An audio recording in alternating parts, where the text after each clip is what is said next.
impromptu discussion that I had today. So to kill time during this pandemic, I've been walking regularly, and I bumped into an old gym buddy, a guy that I've been seeing at the gym for about a year prior to now, and made me want to sneeze. Uh, and excuse me. And what's interesting is this is a guy who politically is not a libertarian at all. He works for the state. He's a regulator. He regulates like toxicity and safety. He sees like if businesses are up to code, that sort of thing. And we've never really debated, but we've had discussions now for a year in the hot tub in the steam room. And it's very clear that he's coming from a completely different point of view than I am. Right? He really sees a very prominent role for the government. He's kind of liberal when it comes to, thanks, bless you. Now, and he has a PhD. He, like I said, he works for the state. He's a regulator. We've talked about the Free State Project before, and he finds them really annoying because they believe in like autonomy and not having to deal with the government, which are things that he thinks are necessary and morally good. So we're coming at this from very different perspectives. But today, I haven't seen him in a while, and I was walking down the trail, and we met up just randomly, and we started talking. And of course, we talked about the pandemic and about how we missed the gym and we missed the steam room and all of that stuff. But then we got into just when we were about to get to the parking lot where he was parked. I brought up that it was astonishing that the public schools were all closed, like that there were no kids in any schools, not just public schools, but private schools. And we ended up talking for about an hour about this. And I was amazed how open he was to the idea that they are, to a very large extent, worthless, that we're paying not only a ton of money in taxes and for the, not just for the wages, but for the health packages and the stipends, and then for the maintenance of the facilities, but also just the opportunity costs of having 20 million teenagers stuck in an institution that does them very little good. And I've never, to me, this sounds like one of the more radical libertarian anarchist ideas, right? Public schools are pretty sacrosanct. Most people went to them. Even if you didn't go to them, you probably have some kind of nostalgic view of them. And there's this understanding that knowledge is important. Humans are Homo sapiens. We're the intelligent, the wise apes, right? This is supposed to be something, this is our coup de grace. This is what distinguishes us from the other animals. And it's just a linchpin of a progressive worldview and even of a conservative worldview. So I would have thought that he would have had much more of a pushback. Now, I don't want to make it sound like because this one guy that I know very well, seemed pretty open to these ideas that all liberals are, all progressives will be. But I think that this pandemic is showing a lot of vulnerabilities. I think a lot of people are going to ask, why are we paying so much when apparently the same product can be delivered at a vastly lower cost? Now, let's just say, for the sake of argument, that these online classes that everyone's doing now are inferior to being in class. Now, I would argue that's not true in any meaningful sense in terms of outcomes, but let's just say that it is. Let's say it's only 50% as good. But on the token, if you were able to only do this and close all the buildings and get rid of all the administrators, it could cost not 50% as much, but 20, 30 times less. So you could maybe even 100 times less, plausibly, I would say. So why would you not, cut the spending down 95%, 99%, just to get a 50% reduction in something that doesn't mean anything anyway?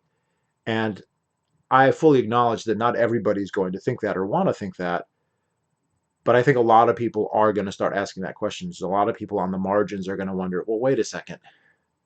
How come we're getting saddled with thousands of dollars in taxes per year, per town, per state, per federal, as being citizens of the United States, to pay for something that is so clearly antiquated that you just don't even need it at all? There's going to be a massive drop uh, in the quality of education as a result of this, right? The number of people, uh, like many classes, have just gone to pass fail. I've had one of the guys I was talking to said that he was told straight up the policy at their school is that because of what's happened, the lowest grade they can get is the same grade that they got last year. So if you got a 3.39 last year, it does not matter. They will give you a 3.9 this year, no matter what. And so he literally stopped. He stopped doing tests. He's in high school. He stopped doing tests. He stopped doing anything, and he's going to get a 3.9, and he's going to go on to college. And people will say, well, lament and say, well, he's not getting the full education. He's not really learning AP chemistry. He's not really learning. Well, he's taking the online classes, so he may learn some of it, but he would have forgotten all that anyway. Like, we know that as soon as he took that final that's so important, he would have forgot all of that within 2 weeks unless you continued to study it, which for most of the topics that you have to take classes in, you won't do. Even if you go into the STEM fields, you're not going to remember all your math, all your chemistry, all your physics. It's not going to happen. You don't need it for everything else. So basically, the whole point is just to give you, as Brian Kaplan points out, a gold star. You're just getting a participation point. Well, if you're just getting a participation point, who gives a fuck whether you actually understand AP history or AP Chem, right? That shouldn't really matter. So all your physics. I think a lot of people are opening up to these ideas, so that's why I want to talk about it. What will we do? What will teachers do without rubber rooms? Yeah, so, and that's the interesting thing. I'll get to those points in a second. I'm going to do some updates here on the things. Also, I have uploaded another episode of the podcast in my democracy series. So if anyone's interested in that, check it out. I'll put a link in the description to that. I'm also going to put a link into a article on homeschooling that I'm going to talk about here in a bit. If you saw the Tom Woods show, he talked about it. I did a video 3 weeks that was inspired by the same topic, and I want to cover that a little bit today as well. So I'm going to put a link to that. Let's see.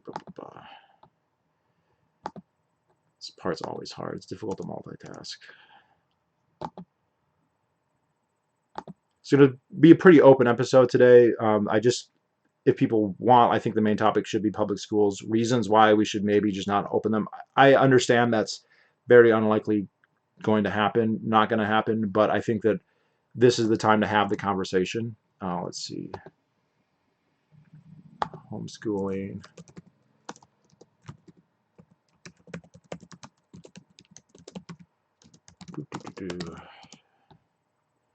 Put this in there.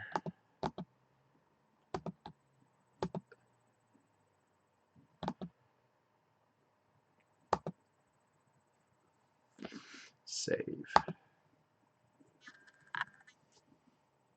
All right. All saved. There we go. Awesome.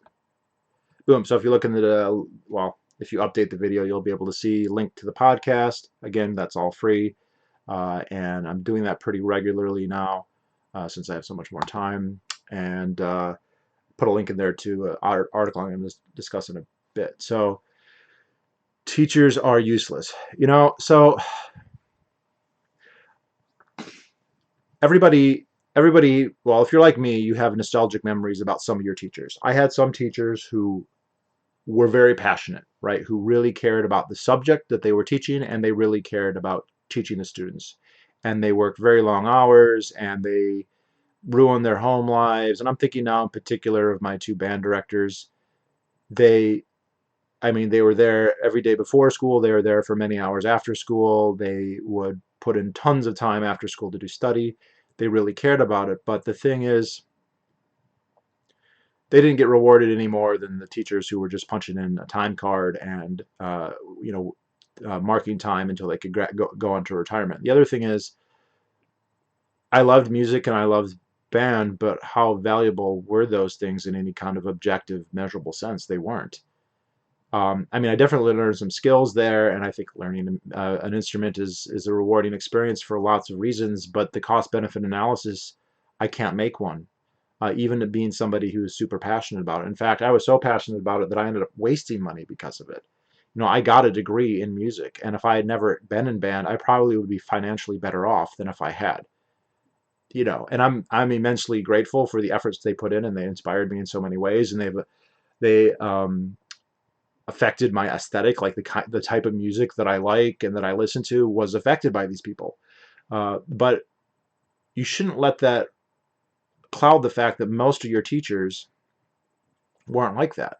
Many of my teachers didn't give a shit. Many of my teachers were not skilled pedagogues. Many of my teachers didn't care about the subject matter. You know, very often I had teachers who were clearly not only knew less than I did, but knew less than most of the students did. And what's interesting, as soon as you come out, if you come out, I think anyone who's intellectually honest about reform and who has an open mind, you know, if you come to them and say, well, you know, if we could save money by, you know, having half of our classes be online or allowing people to become emancipated minors earlier, maybe when they're 16 or 15, so they can choose whether or not they want to continue in school, rather than forcing them to go there. You know, why force people who don't want to go, who can see their future and see that it doesn't lie in education, and force them to be in the same building with people who maybe are more academically inclined? What's the value in that? Why would that be bad? And the institutional incentive reason why that is bad, the ironclad lobby that's going to stop that is the teachers unions, right? They're going to say, no, no, no, anything that will reduce the number of people working, or even anything that will like slow the growth of people working there, that's bad. That's bad. And so then it becomes clear, well, wait a second, what are we doing here? Are we doing this for the kids to either train them to be good citizens or give them job skills or just give them a quality education, you know, the curriculum of which is completely unknowable? And it's even the idea that there is a standard education that's best for everyone is just kind of ridiculous. But is that the reason we have public schools, or is it for the teachers? Are they a jobs program for teachers? And there's actually, it's years old now, but John Stossel did a whole piece on this on the teachers unions, where he goes to like teacher unions rallies and you hear them talk, and it's about us, us, us, our stuff, our stuff, our stuff, our money, our money. Public schools need to grow for us. Public schools are there for us. It's the job programs for us. It gives us lobbying power, blah, blah, blah. And it's a pretense to have students. And it's also interesting, the guy I talked to today was like, that's what universities are. He was telling me, he goes, ask me, he asked me this question, and he had a long history in academia here. He goes, if a university, say Dartmouth, because we're in New Hampshire, say Dartmouth College gets a $1 million grant from the federal government to study something, some subject, probably a grant from the Defense Department, actually. He goes, what percentage of that do you think will just go to the university as administrative overhead?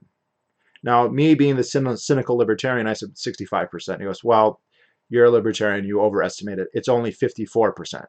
So again, if the federal government gives a grant to a school to study something, gives them $1 million, $540,000 will go to the administration of that building. So he's like, the professoriate is mostly there to apply for grants and get grants that then go to the administration. And this would be, I could almost, and he talked about one of the schools he went to. I think he went to the University of Nebraska, is where he got his PhD. He was saying that they had an administrator there who was the she was the president of the possibilities, or the dean of possibilities, and her job was to rake in all this dough. And I could almost, okay, that makes sense if they got him these grants and then they gave them as, if they divided that up among all the students, said, here, you're getting a refund on your tuition because Uncle Sam just gave us a shit ton of money. But they never do that. They take in that money and they give it to the administration. And so it's kind of like those charities that nominally exist. And I did a lot of charity work, you know, between oil gigs, where you have charities and they are real charities. They are technically legally charities, and they do something. You know, maybe they give $8 million a year to help children with cancer. but their budgets every year are $100 million.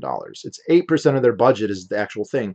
And so there's this whole, it's a whole tax scheme. It's the salaries for the administrators. It's a boondoggle. It's a way for donors to get tax write-offs. And it's just this, it's all pyramided off of this ostensively philanthropic, activity. And colleges are largely that anyway. Colleges are largely pyramiding federal grants for the largest of the administration on the pretext that they have students. So it's a very fair question. Do we have public schools for the teachers, or we have them for the students, or the public? Now, if you say the public, all of a sudden you can say, well, the teachers are the public, which makes it a much more difficult problem. But yeah, that's a very fair question. And yes, this is another, he brings up another point when he says the rubber rooms. I'm always upset when you hear people, and I've seen Joe Rogan say this, where like, man, the Catholic Church is just full of pedophiles. Well, public schools are full of most public school teachers are not pedophiles, but there's many who get charged with it. And in New York City, they draw a salary and they just sit in a rubber room reading the newspaper because they can't get fired because of tenure. It's too expensive to fire them, even if they have them down. And I've seen this happen. I knew there are teachers at my dad's school who were rapists. They were raping children. They were raping like 8th graders, 9th graders. Everybody knew it. They got caught. They couldn't fire them. So there's this huge double standard, and you'll even see this with people like Richard Dawkins, who will talk about, oh, the Catholic Church is so evil, but then they'll admit that they got molested in boarding school, and they'll be like, yeah, but that's just part of the process. It's no big deal. So there's this, it's totally evil when the Catholic Church does it, and fair enough. I'm not dismissing those crimes. But when the public schools do it, it's like, it's just a couple bad apples. It's no big deal. All right, guys, let me get to these comments now. Give me your thoughts. What do y'all think? Okay. I see people protesting sending their kids back to school. Yeah, so those are parents who don't like their kids and don't want to be around their kids. I don't think that this is going to affect everybody, obviously. There's plenty of people who are going to say, they're not going to go, they're going to be scrambling to get their kids back. But I think there's going to be a margin of people who are going to say, what the fuck are we paying for? Why am I paying tuition? Why am I paying for room and board? Why am I spending all this time? What if I can do all the work in an hour and a half every day? Why do I need to spend 9 hours? Are there lots of teachers that are pedophiles, or does that job simply attract the pedos? So I don't know if they're pedophiles more than normal, but it is a job where you have authority over people. You have authority over kids. And I think it's fair to say that stuff like that's going to attract people the same way it might attract priests, the same way it might attract cops, the same way, scoutmasters or camp leaders might get attracted to that. So I don't know. It would make sense. Also, the authority can go to your head. If you realize you have all this authority and they're supposed to respect you and they're supposed to do what you say, and you have this quasi-parental authority over them, it's easy to see how there's some people who, there's plenty of teachers who would never do it, doesn't matter, but there's people on the margins who this will make a difference, where they're right on the edge, and if they were in normal life, they probably wouldn't do it, but when they have a kid and they know they can't get fired, the union will defend them pretty much no matter what, assuming that they have tenure. They're more likely to do it. Doesn't mean they all will, doesn't mean they all are. It's certainly not the case, but and it's not just, people, CPS workers, foster care, all this stuff are the legitimacy and the authority of the state gives cover for people to do things. You can get away with more if you've got a badge than if you don't. I've heard a lot of stories of parents being frustrated with having to deal with their children full time. It's annoying to see people wanting to offload their kids onto others. Yeah, that is frustrating. I think that some people are going to see this as a good thing. Like they're glad they're getting to know their kids better, which is something they should have done. And then you're going to see other people who are like, I can't handle my children. I want the state to take care of my children. So, on net, I don't know what's going to happen, but I think you're definitely going to see on the margins some people say, what the hell were we doing? We could have just done this all along. This wasn't so bad. You hear this regularly with people who decide to homeschool. They're really worried about it, and then they do it, and they're like, it wasn't that bad. In fact, most people end up thinking that it was a good thing. I wouldn't mind getting rid of the teachers union anyway. Yeah, and the only reason not to is because of special interest, and so it's like ostensibly these are justified. Hey, you have to love children, and this is to help children. By the way, you can't get rid of them because of the teachers union. Well, wait, I thought so you're kind of conceding that the children don't need them, right? We don't need public schools for children, and you know what? We don't. Like, they don't need public schools. You can make an argument. The arguments for public schools, they apply to the idea of a welfare school. We say, okay, you're an orphan, your parents are meth addicts or whatever, they can't take care of you.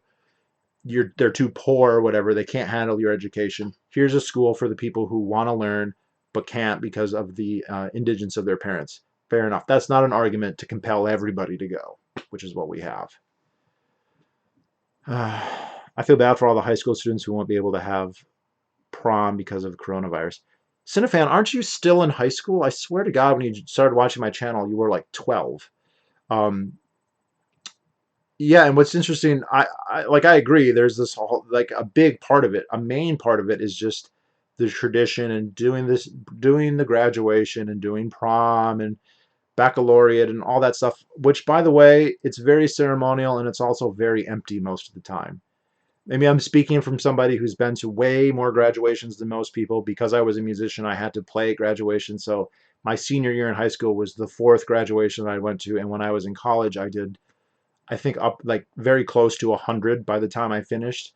So it did wear thin on me a little bit, but it's very, very perfunctory what happens in those ceremonies. They're very boring. I don't see how anyone could see them as a climax or a capstone to an experience. They're like a boring epilogue that just, like, after like, you don't even have to do it. So, and it's also interesting. Some of the guys I'm talking to who are in high school, I was like, "Are you excited about college?" And they are, but they're not excited to learn. They're excited, man, I can't wait. I'm going to meet so many people. I'm going to go to parties. I'm going to have so much sex. I can, like, a lot of the guys, they're getting out of the house so that they think they're going to be having rampant sex, which is very common among gay dudes. They have a slut phase when they go to college, and they're looking forward to that. And fine, I appreciate all that, but like, what? That's not what we're ostensibly paying for. We're not subsidizing, we're not giving grants and tax money to these universities for that reason. We're hooking the taxpayers for billions and billions, and over the course of decades, trillions of dollars for these institutions. So it's basically like a frat party or a bachelor pad for late teens, early 20 people. And you could do that anyhow. I mean, I told one of them, I was like, dude, you want the college life, you don't have to go to college. Just get a job, get an apartment in a college town. You can go to every football game. You can go to every party. You can fuck everybody that you want. You can get a membership at their gym. You can have it all, and you don't have to pay for tuition. But yeah, I do see that a lot of people are going to feel upset about it. So I feel bad for, oh, I already read that. I know someone in charge of staff relations at a major Canadian university. There's going to be massive layoffs, likely going to drop tuition to attract students. Yeah, and it's about time. The problem is that we've had a bubble. Obviously, like, the marginal value of individual degrees has been going down for decades, but the number of people who have going them is going up. And so, and the number of people who already have them in society is going up. And so their marginal value is going down, which means we're paying more for getting less. And it's that those two trends cannot continue indefinitely. And again, what this guy was telling me, and I mean, you noted this before, the universities, because they have the accreditation system, and Thaddeus Russell has done some really good work on this. I should find the links to his podcast where he talks about it, but we don't have any new universities. Getting new accreditation is next to impossible. It's easier to find a failing school and buy it to then acquire its accreditation than it is to gain accreditation on your own. And the accreditation process guarantees that schools be relatively expensive because they require things that are not necessary but are costly. You have to have a dorm for people to live in. You have to hire so many PhDs. You have to have a library. You have to have a gymnasium, oddly enough. Right? And I'm not saying that as somebody who's against gymnasiums. In fact, I think of all the things that you could have available for people that age, a gymnasium is a wonderful thing, especially if it has a communal shower. but it's not necessary for academically speaking. It's just another white elephant to include on there to make it more costly. And uh, he was saying today, like he's like all this extra revenue from grants and from these higher tuition costs, they take that money and they make the places more appealing to students. So nicer recreation centers, nicer pools, nicer stadiums, nicer relaxation places. The cafeterias become nicer. So the cliche dorm food that you always you see in movies or would hear about, hasn't been that way for years. Even when I was there, when you went to the dorm, there was like a fucking guy would grill up whatever you could have pitas, and they'd make it exactly to order or whatever. So they're paying, instead of one lady's dishing out everything or self-serve buffet, they have five employees whose job it is to make to order whatever you want, however many servings you want, and it was all good. You didn't get shitty food; you got really good food, which has probably made you fat. I didn't have a scale back then, but I'm pretty sure it made me fat or contributed to it.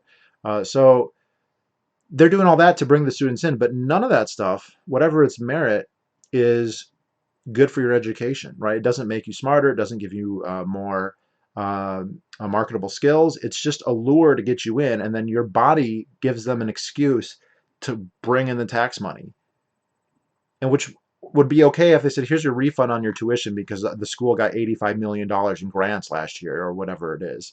But no, they don't. They take that money and give it to themselves and get it to their administration, and they grow the number of administrators because they need people to juggle and handle and bring in more of this money, and to and give them nice facilities and all that stuff. Or build new stadiums, and they did this in my college. They built, they didn't build a new stadium, but they added like a $70 million annex to it, which they weren't even selling out tickets before. So why is it? Well, it looks pretty and people will want to come. It's a huge boondoggle. So many treat public schools as daycares, and that's, in terms of the outcome, that's what you're getting. I mean, the educational outcomes are, there are people who leave public schools and they are intelligent and they do have some knowledge. It is unclear that they wouldn't have that anyway, and I was a smart kid and I knew a lot. I won geography Bs and blah blah blah. I didn't learn that stuff in school. I learned that stuff on my own. I was a reader and I was watching documentaries and all that stuff. And the idea that, well, I wouldn't, it was funny. I was on a Quiz Bowl team, which is like a team Jeopardy thing, and we did pretty well. We'd go to states every year. We never won states, but we did pretty well.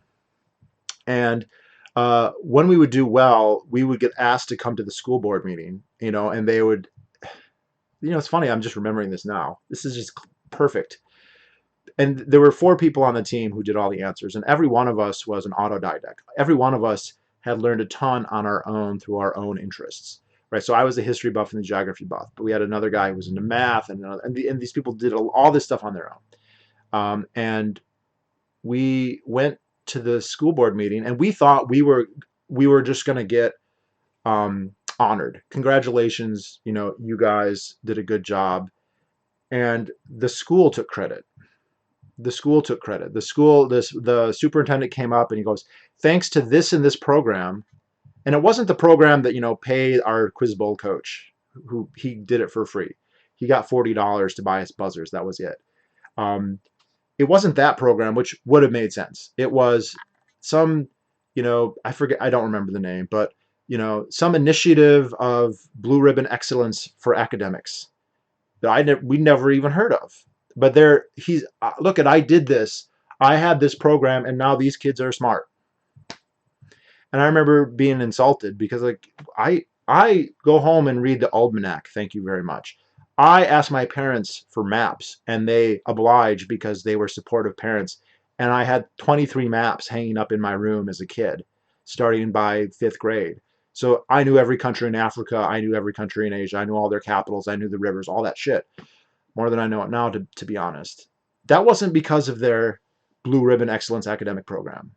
They completely made that up and were taking credit for it. And this is just a dramatic example. These are the spelling bee champions or whatever, who, by the way, are almost always homeschool kids.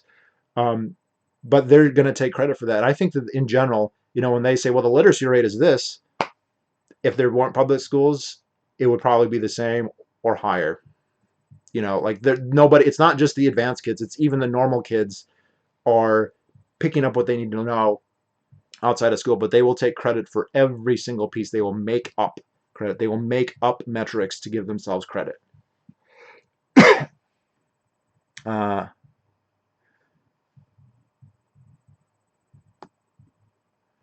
oh man, falling way behind.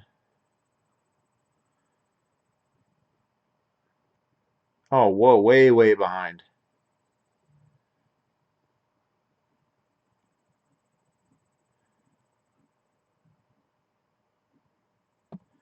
I don't find the idea of public schools that offensive, but the blatant toxic ideological brainwashing is unacceptable. I've met many girls transformed into screeching feminists. Yeah, that's obviously happening too. There's no question about it, and it's interesting because many of the thought leaders in the education movement, in academia, they'll even say this is what it's for. We want to use it for this. The people who founded public schools said this is what it's for. It's to create good citizens or good workers. It's not just, oh, we need to provide jobs programs or a basic education to make people critical thinkers. A, there's no way to teach that. B, they have no interest in that. Well, you don't want critical thinkers. Critical thinkers don't need public schools. Critical thinkers don't need the government, or they'll criticize the government. That's not something that they're going to pay for. Why would the government pay to create people who don't need the government or need the government vastly less? It doesn't make any sense. And these social reformers, these do-good progressive ideologues, they don't want they don't want people that smart. They want people smart enough that they can implement the policies from above, that they can follow the orders of the technocrats. That's what they want. And so they'll say that, but then when it comes up in public and there's a debate, like, no, no, no, no, it's all objective knowledge, and we're just teaching the students, and it's just for the students, and we're just providing a open forum for ideas, and here's the ideas. Capitalism is evil, profit is evil, and the United States government is good, and the progress of history is the United States government getting bigger and better, and we have the best form of government ever, and we've never made any mistakes, or if we had, we've made up for them, and blah blah blah. And it's it's much worse than even when I was there, which boggles my mind. Welcome to every college in America. Okay, probably not literally everyone, but close. You can go to Hillsdale and you can go to Chicago, University of Chicago, and there's maybe a few others, but that's it. Education is a money laundering front. That is essentially what my liberal friend who worked in academia was telling me today. It's just like a charity that exists to funnel money from the federal government on the pretext that they've got kids there. Yes, public schools and colleges are cesspool of feminism, among many other terrible ideologies. Hello. Hey, Luke. So long, public schools. We hardly knew you. If you were so lucky. And again, I wasn't bullied in public school. I didn't get made fun of. I had a fun time. I was sad when I left. It was, you kind of become an adult at some point between middle and high school, and your consciousness is kind of, that's who you are. That's your identity.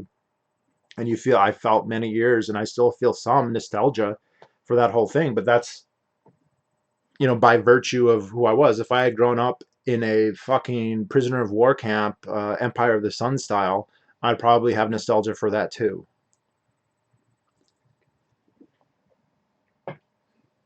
At least there, though, I wouldn't have someone else taking credit for what I'd done.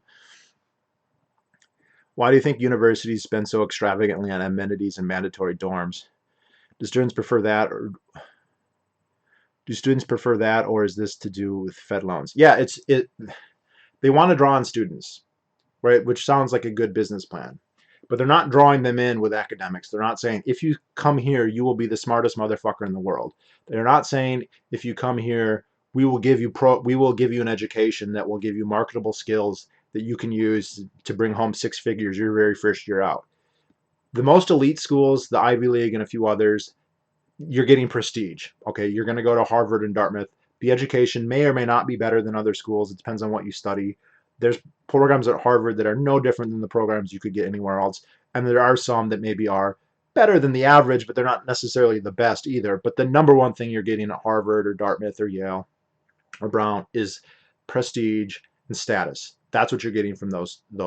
And also a social network. If you're rich and you go to Harvard, you will meet other rich kids. But again, there's actually like, how in bodies of water, there you have different, you might have one ocean or one lake, but if there's temperature difference or saline differences, even though it's one lake, there's multiple layers that don't mix. Uh, Bathospheric layers, and Harvard is a lot like that. And I keep saying Harvard, but Yale, Dartmouth, where you've got a veneer of highly talented, maybe not necessarily rich kids who got there on scholarship or through some kind of academic merit or some combination of academic merit and affirmative action.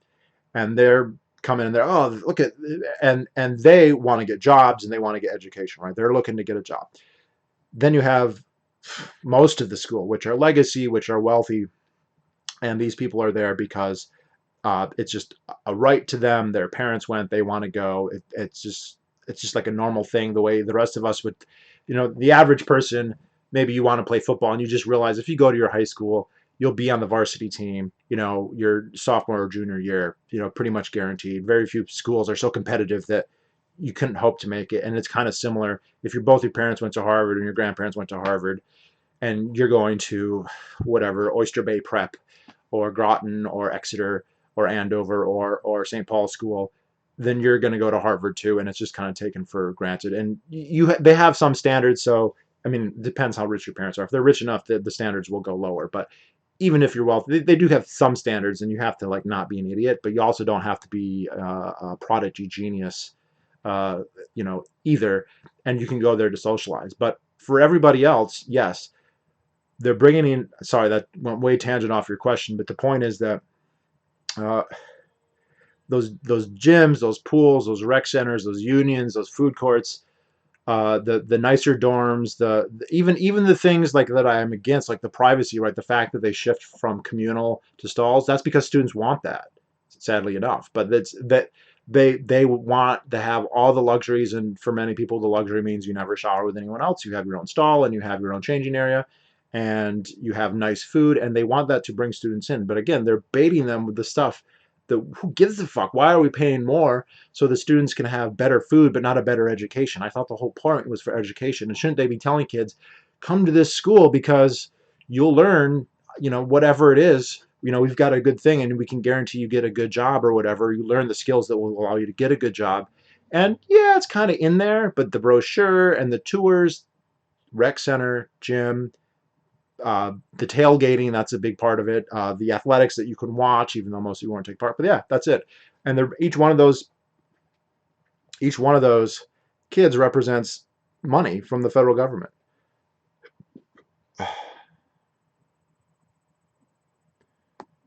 All schools will teach morals, just depends on who sets the curriculum. Yeah, I think that's kind of unavoidable. That doesn't mean every school is going to have an explicit like understanding that, hey, this is what we want to teach. I'm sure that there are plenty of schools who are just thinking, hey, we just want to teach these skills, and they don't put in more thought than that. But that implies a certain morality. So I think that that's true. But not every school, not every curriculum out there has that as a conscious thought. Yeah, property taxes being destroyed for years, no money for public schools. Sad. Yeah, so apparently this is happening in New Hampshire because New Hampshire, the entire tax base pretty much is from the property taxes and business taxes. And the state just closed all the businesses, basically. So the state's revenue is going to like tank to a minuscule amount for the rest of the year. And they're going to have to make cuts. And hopefully the schools are one. Now, the thing is, in New Hampshire, most of the schools are not, they're getting most of their funding from the cities, but the cities are the same. They're suffering the same. So the states are destroying by doing these orders to stop coronavirus, which, debatable, not necessarily a bad thing to do given the circumstances, but they're destroying their own tax base. And so they're going to have to, so what, are they just going to inflate everything? Or, which, yeah, it sounds like they are. I mean, we have Dick Cheney saying deficits don't matter. This has been the great lesson of the Reagan years. Deficits don't matter. Oh my God, why do we keep having these boom bust cycles? It's obviously not because of our deficits and our, well, okay, but they're going to have to do some cutting. And the thing is, like these schools, how are they going to justify themselves in the face of, look, there's no difference whether their kids are there or not. Right, you can say that they won't get as high a score on the ACT, but what the ACT even means is nothing.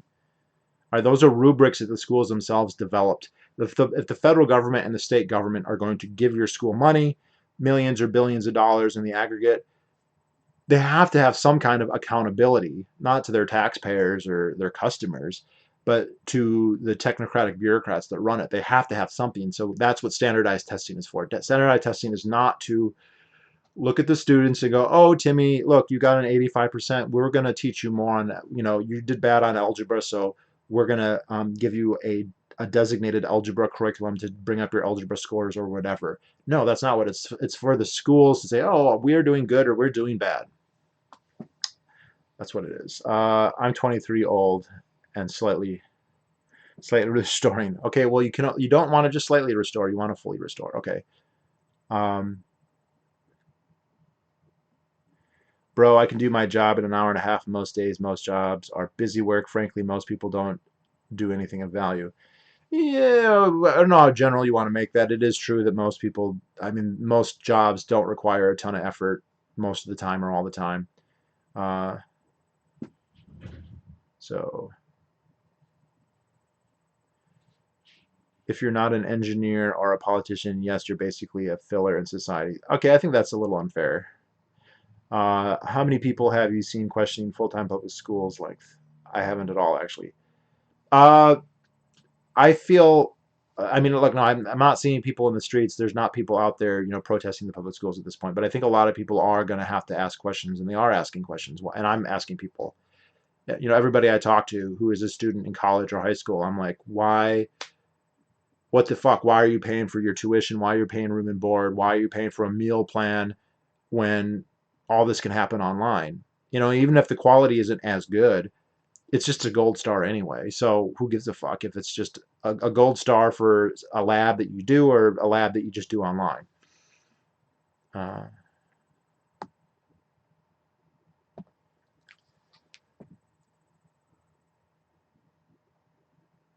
Has Molyneux ever looked at identical twin adoption studies to test his crackpot theory that if no kids were ever spanked, they would all grow up to be anarcho-capitalists? I have no idea what Molyneux has or has not done, and I don't know, but I think that is a crackpot theory. The idea that you don't spank your kids and then they're going to become anarcho-capitalists. Plenty of people, liberals don't spank their kids and their kids do not become anarcho-capitalists. So prom is stupid. I thought it was stupid when I was in school. Yeah, I would be interested to know when did that start and when did that become such a trope? And it has been for a long time. I only went to prom once and it was my freshman year. I didn't go any other years. To be fair, Molyneux has done great videos on circumcision, very factual, informative, and easy to understand. Yeah, although if you watch his debate with I Hypocrite, it was pretty bad. He did not do a very good job in that. I'll give him credit for talking about it. I don't think he talks about it that much, though, to be honest. He's given himself a lot of credit. I've heard him say like he's the only one who talks about it, and that's just never been true. But to give him some due, most of the traditional libertarian thinkers, none of them talked about it.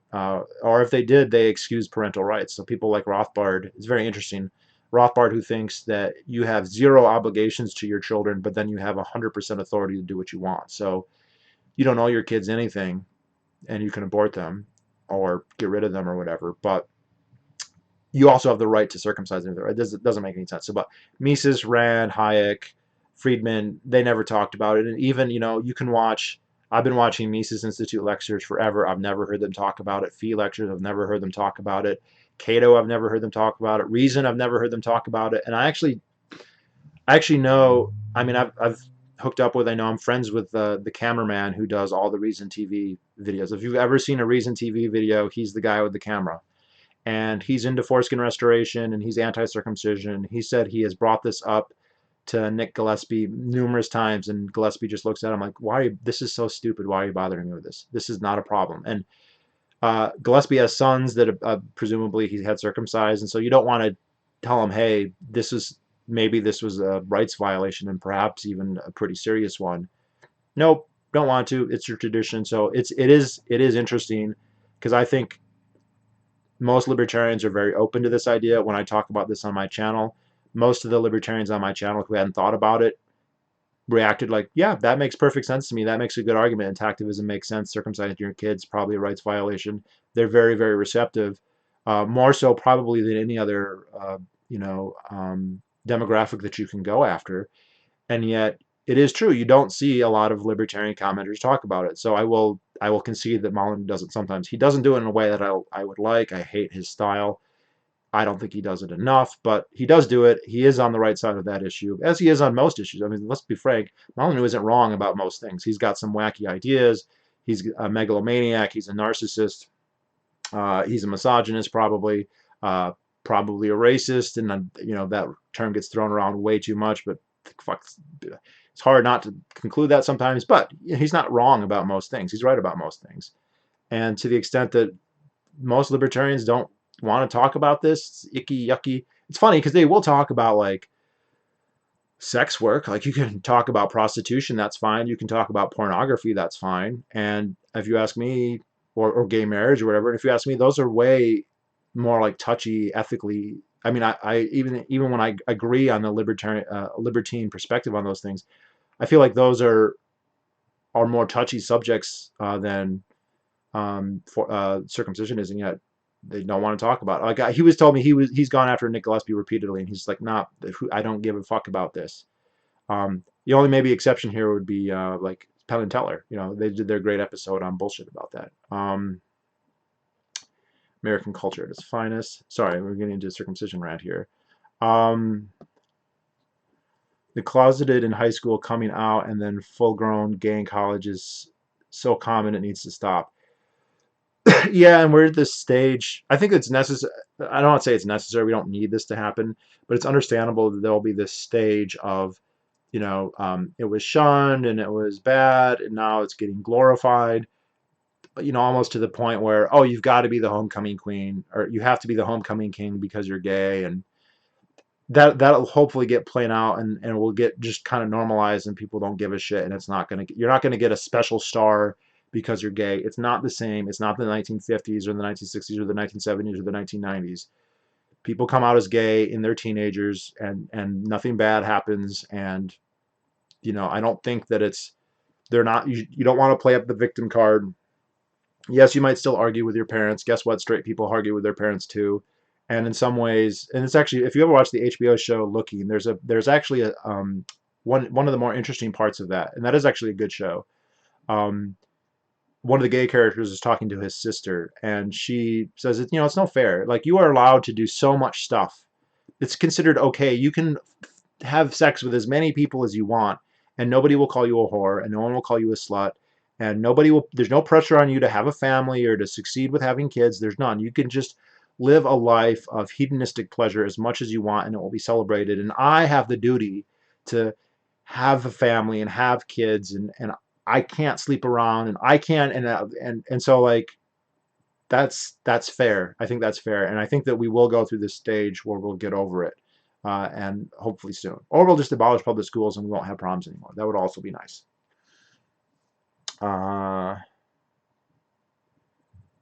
College is extended high school. It's becoming more and more that. Of course, some academics want to extend high school anyway into the 13th, 14th grade so they can get ready for college. But yeah, it's just funny. The more we spend and the more we make kids go, the lower we set the standards. Why to go to college when you can just take free classes on? Anybody with an IQ of over 2 can learn some to code and how to build a microwave. Yep, it's all on there for free. It's been terrible for Encyclopedia Britannica sales, but it's good for everybody else. And it's just dumb that the academic model would remain unchanged when, the flow of information is whatever 100 trillion times more than it was 30 or 40 years ago. It's real funny if you ever read The Greatest Resource, which is a fantastic book by Julian Simon. He has a part where he talks about how the cost of transmitting information has gotten cheaper and cheaper. So like in the Roman Empire, if you wanted to send a letter, it took a lot. And he talked about the federal government had a fort in Detroit in like 1805 or whatever, and they or 1820, and they had to send the payroll, and it took 25 days for a courier on a horse to go from Detroit to DC. So 23 days, and it cost like $1,000 just to feed his horse and everything. And then he goes, well, then we got to the point where we had a telegram, or we had the railroads, and then we had the steamboats, and then we had the Pony Express, and then we had the telegraph, and then we had the telephone. This book is written in the 90s. He goes, now I can take a floppy disk and send kilobytes worth of information in the mail, and it can be in DC in a day or two. Okay, so we've made more progress since then than all the time previous to that, and yet we have to still go and sit in class at 8 a.m. to hear our teacher who doesn't give a shit, who hasn't changed their syllabus in 25 years, talk about stuff that's online everywhere. And again, online classes for free everywhere. You can go to every MIT class, you can go to Khan Academy, you can go to Wikipedia, you can go to a million websites about any topic and go in as deep as you want. You can buy any book. Why, and if you're not motivated to go, and here's the thing, like, well, people won't do that. They don't care about that shit. Well, that's probably true. And if they don't care about it and you force them to go there to get their gold star, they'll take the test and they'll get the gold star, and then they will forget everything. And so what the fuck are we doing? Why are we making them go? Why are we making them pay? Why are we paying the staff? Why are we paying the buildings? Why are we giving the grants? So they can get a gold star for stuff that doesn't matter, that they'll never use, and that they'll 100% forget. That's, like, how can you justify it? And this is not a secret. They forget everything, and the stuff that you learn is of no obvious value. And again, that's not to denigrate a topic. Look, algebra is great. Calculus is great. Okay, even women's studies or immigrant studies, these aren't bad things. There's rich history and culture and blah blah blah. There's a lot that you can learn there. Okay, but there's not infinite, but approaching infinite number of things that you could study, and you can't just say all of it.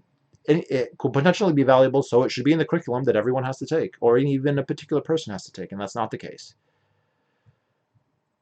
So it really, if you even dig down to it at all, it doesn't make any sense.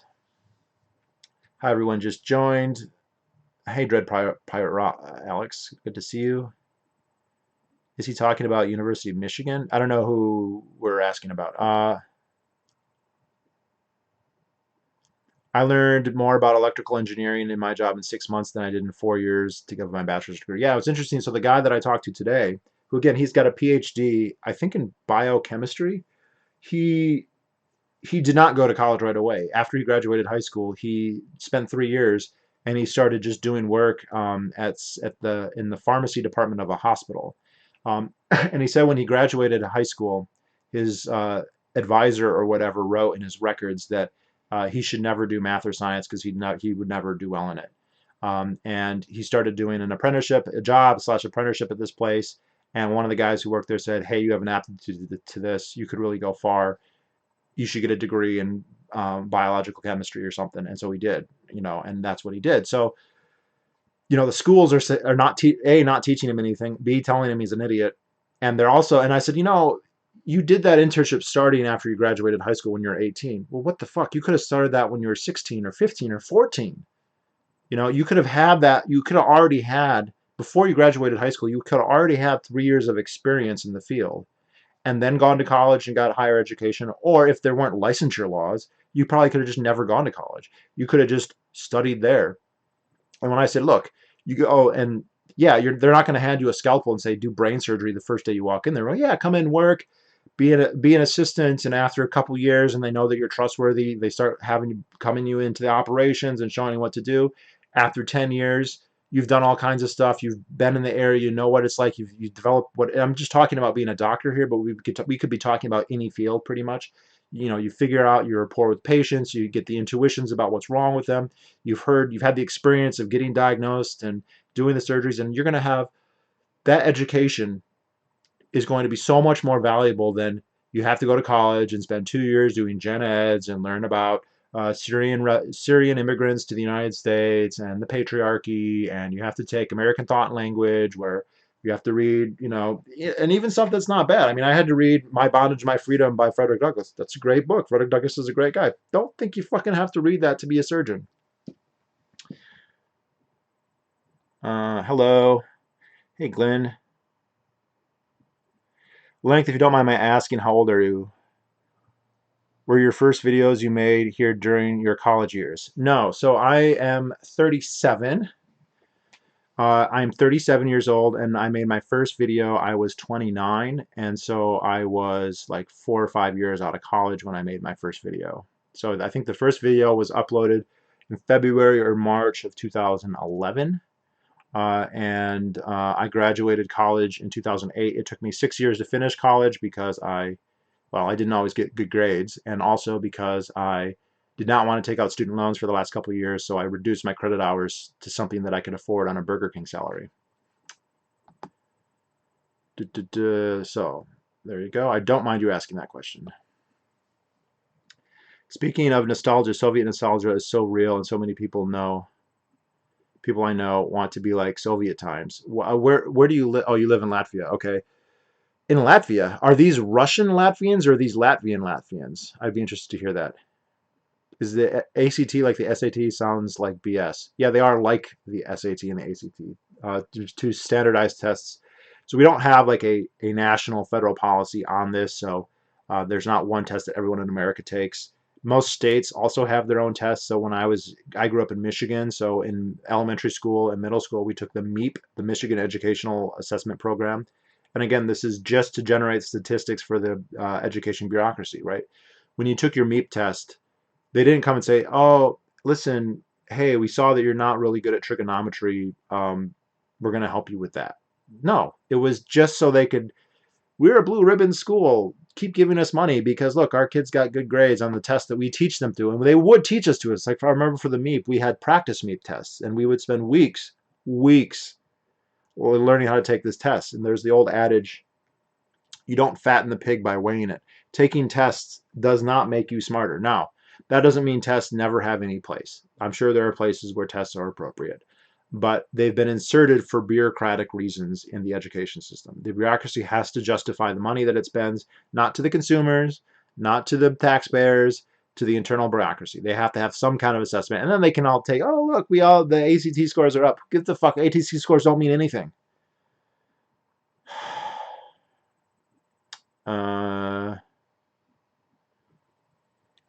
Can you know a second language? Do you know a second language, or have you tried to learn one? Do you think it's worth it? So I have tried to learn Icelandic with minimal success. I've had some success. I do know it some. I can speak a little bit, not as well as I can. I kind of picked one that's difficult to justify because everyone in Iceland speaks English pretty well. I find it valuable and interesting myself. I did learn a lot about English by learning Icelandic. So I consider it a valuable thing, but it's not objectively valuable. I think that if you speak English, you have everything that you need. Learning other languages though can be rewarding in its own way. So I do like doing it, but I like it as a challenge, and I like just having that ability. But it's not. I don't think it's something that's objectively necessary. Would you jump into gold mining when there's a boom? I think you would want to jump into gold mining when it's not a boom. Molyneux is terrible at debates. Yeah, it's sad because he is smart and witty and quick on his feet, but he has a hard time not just going for ad hominem attacks constantly. What do you think of the Constitution Party? Well, they're the second best party after the Libertarian Party. Intactivism. Why are you lolling at intactivism? Thanks, sign fan. Jesus. Circumcision is just as bad as abortion. I will disagree with that, but I think that there is an argument to be had there. I would say I think abortion is worse, but we can disagree. I would say, though, if killing somebody is the worst thing you can do, and I consider abortion killing someone, the second worst thing you can do is mutilate somebody. And different types of mutilation. If you mutilate them by taking one fingernail versus both their ears or their nose, sexually mutilating, like cutting off a man's penis or part of it, or the most sensitive part, or however you want to. It's very far up there. It's also technically rape because you have to do an insertion. So you're penetrating the prepuce with, well, if you're Jewish, with a fingernail. If you're not Jewish, with a probe. And so it is. I mean, this sounds hyperbolic, but technically it's child rape. And you are mutilating them for life and robbing them of some proportion of their sexual pleasure. I would argue that's actually a pretty high proportion of their sexual pleasure. We don't know for sure, and it may vary from person to person, but I would say that you're looking at probably something like an 80 or 90% diminution of sexual sensation and pleasure. Um, it's so total that it becomes impossible for a cut man to really conceptualize in any firsthand way what he's missing, which is actually kind of an interesting ethical question, because you have essentially robbed somebody of something that they then will have no real way to value. I would say it's kind of similar to if, say, a baby is born and a trust fund is established by their grandparents for $1 million. But this baby does not know anything. It doesn't know about money, doesn't know about trust funds, doesn't know its grandparents. And then, a dastardly stepmother comes and takes 80% of that away and leaving just $200,000. And when the baby turns 18 or becomes sexually active, to mix the metaphor, he gets the $200,000 and he's like, wow, this is great, $200,000. Um, and he doesn't miss the $800,000 that was taken away, because he never had it. It was taken from him immediately. Now, this is not a perfect metaphor. I think in most ways, circumcision is actually worse than that metaphor, because the $1 million trust fund is something that's being added. You're a full human and you're getting this added money that you can replace. That's one thing. You can, oh, fuck, I only have $200,000. I'm going to work hard and get, you could do it. You could become a millionaire. Nobody has ever gotten their foreskin back, right? People have done restoration and they've gotten some of it back, but you can never get it all back. And they're not giving you something and then taking 80% of it away. They're taking 80% away, or 50%, or whatever you want to argue. So if killing is the worst and mutilating is the second worst, I do think abortion is worse. But then again, it's over. They're dead. They don't have to suffer anymore. People are circumcised, they have to live with it. And people are going to say, it's not that bad, I feel fine, blah blah blah. Well, you don't know what you're missing, and you don't know how it really affects you. And again, I think that this is totally understudied, and that the effects are probably very deep and very long ranging. So it affects me a ton. It bothers me every single day. It's the thing. There's nothing in my life that bothers me more. uh,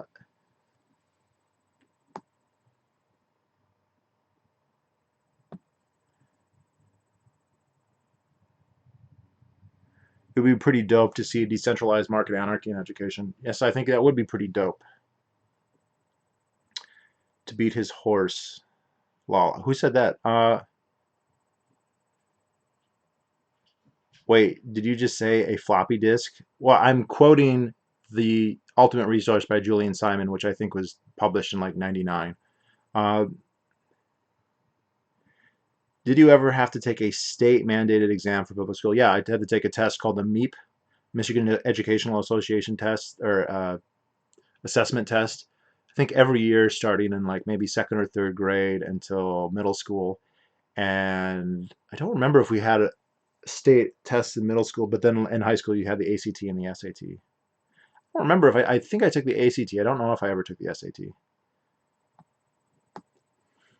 I've not used algebra all day today. Nice. Neither have I. Oh man, I'm so far. Oh gosh, guys. Oh, I'm like so far. I'm working on getting my A+ certification for computer. It helped. It helped desk that you can carve me on a path for coding and get into video games later down the road. I dropped out of community college at Hudson Valley Community College. I hated the school. The professors suck. Yeah, well, just fucking look. It helps with the first job, but you can find other ways to get a first job, man. You come out there willing to work. Hey, I can code. I'll work for cheap because I know that I don't have a degree, and you can just earn your way in. You get your foot in the door, and it's fine. You're willing to work. You have good person skills, and you've got the skills to do the job. Doesn't matter. Does not matter unless there's some kind of rule that requires a degree for licensure, which doesn't for coding and a lot of other things. Um, uh, if I wasn't restricted to get into the market IT per se, and I started the apprentice at a younger age, I would have been in a better place, making more money. Yep, 100%. I mean, so the cost of public schools aren't just the taxes and all that, although those are very high. There's enormous opportunity costs because you are there having to jump through those hoops to get your gold star, you're not actually getting active in the marketplace. You're not actually pursuing your passions and becoming the best that you can be. You don't have the freedom or the autonomy to really develop your skills, your skill set, your interests. You're forced to get a gold star that's worth, and it's literally that. It's a gold star. It's a piece of plastic. My B-day is in 4 days. I'll be 25. Oh, you are more than 12 years younger than me. Tech is the easiest job to get into. You can literally just apply for a software job, no expectations. I'm 22.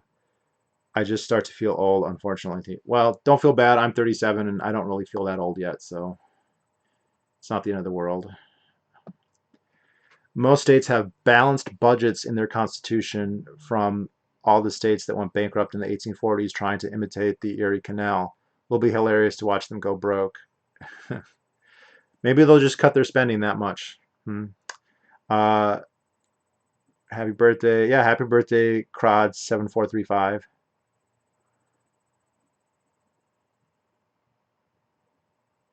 I'm 50, look 35, feel like 85. I'm getting there, bro. I'm getting there with your brother.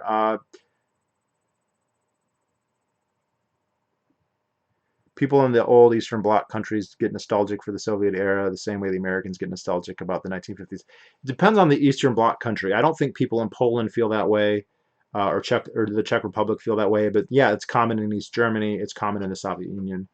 But people have nostalgia for all kinds of bullshit. I mean, a lot of Southerners had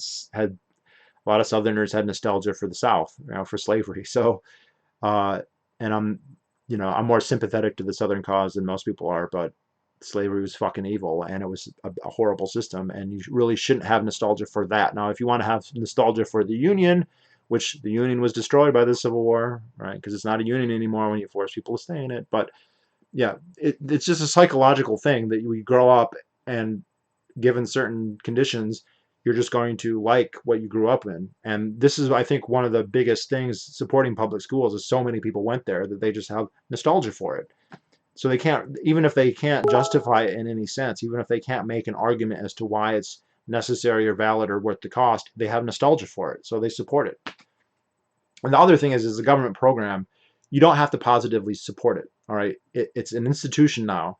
So in order for that to change, there has to be drastic, organized, widespread resistance or some kind of catastrophe in circumstances, which is what we might be getting now.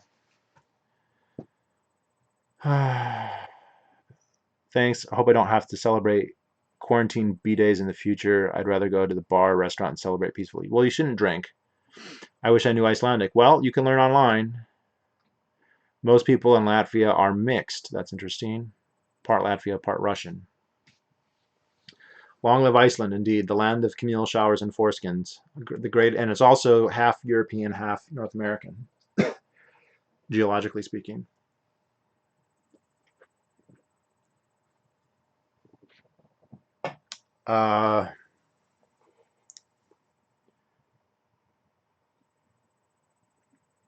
Education is not about learning. It's about identifying those who follow the rules best and can be trusted with doing what they are told. Yeah, that's one of the parts that Kaplan argues in his book Against Education. And the thing is, the market value of that is questionable. There's an interesting part here where there's actually an interesting parallel with the FDA, where it was the meatpacking industry that advocated for the FDA, and it was classically it was to get rid of smaller producers, right? The FDA puts in these regulations, and a lot of smaller competitors can't afford them, and so you end up with just a couple of big companies. But the first reason, the number one reason, was a lot of these meat packers wanted to export their meat to Europe because there was a high demand, growing European population. They don't have a lot of agricultural space left in the late 19th century in Europe, and so all these meat packers and other exporters too, not just meat packers in the United States, wanted to export to Europe. The thing is, some of the European countries, especially Germany, had stringent import regulations. Now, those regulations didn't require that your state inspect them. You could have set up a system and said, hey, look, here's the inspection. We've met the requirements. Here it is. Well, the meat packers didn't want to have to pay for that. They didn't want to have to go to that trouble. So they externalized that. and said, we'll get the federal government. They'll create the regulation. The taxpayers will pay to get us the certification to sell meat to Germany. That was the first big reason. And then the second reasons were the regulatory capture to destroy competition. So you could say that businesses today like public schools because they do give you that gold star for just what you're talking about, trustworthiness. I don't think trustworthy is the right word, but obedience, ability to follow orders. And so they might favor that, but they're paying so much. There's other ways to determine that besides. One of my profs is like an Icelandic version of a weeboo. I don't know what a weeboo is, though. Oh my gosh. Turn off. Boo, boo, boo. Happy birthday. What's an Isaboo? I don't know what this means. Okay. What are your feelings on trolls? Do you prefer to ban them? Are they good for comedy? I don't ban anyone. I haven't banned anyone. I had one troll for a long time, and he still shows his face, and I was banning him, and then I said you're allowed one comment a video, which he's been pretty good about. I don't have enough of following to have a lot of trolls, though, at this point. So I get weird comments, but they're not trolls. There's a lot of people who just think weird things or are fixated on a certain point. So whatever maybe they think everything is the age of Aquarius for them, and so you'll have a video on like tax policy and the age of Aquarius, blah, blah, blah. But I mean that's not trolling. That's just, well, sometimes it is maybe. So no, it's fine. It just goes with the territory these days. I guess you could make an argument if it gets more serious or unending, but so far I haven't had to deal with that. So I'd rather learn more about a job than be in college and waste my time. I'm glad I got into the A+ certification to build my skills quicker. I think I'll have a good future. Yeah, I think you 100% made the right choice and you did the smart thing. And you also did the courageous thing, I think, because there's a lot of stigma attached to dropping out of college and not getting a degree, and oh, you're stupid. And it's like really the people who are going into massive debt, wasting 4 or 5 or 6 years, and then getting a diploma that they don't need or is not very valuable, and they'll be indebted to for the rest of their lives. I don't want to say that's smart. And then the gold star that they get, that's what a lot of people think is the gold star, is like a certificate. It's like joining Mensa. Oh, I got a gold star. I'm a fucking genius. No. These are participation trophies at this point. They mean very little. I mean, there are obviously exceptions, maybe certain schools, certain programs, it's harder, whatever, but in general, they're participation points. And even the harder schools, even the schools that are more selective and who can get in there, they typically are very geared towards getting you a degree once you're there. So they'll have a lot of academic, and they might change your major or whatever, but they'll, listen, this is what are we going to have to do to get you through this? Because it just looks bad. They want to look good. They don't want students to, oh man, half the people who go to the school wash out. No one's going to go. So they just want to brush everybody through however they can to get success. And that's what they do.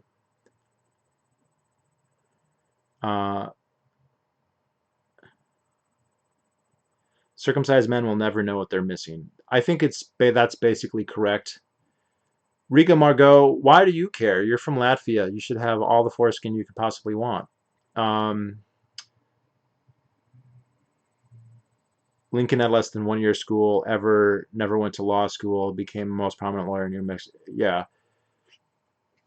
Right. I mean, we learn about Lincoln in school and they don't teach that part of it. It's like it's irrelevant, but I mean, it's true. And we don't need them.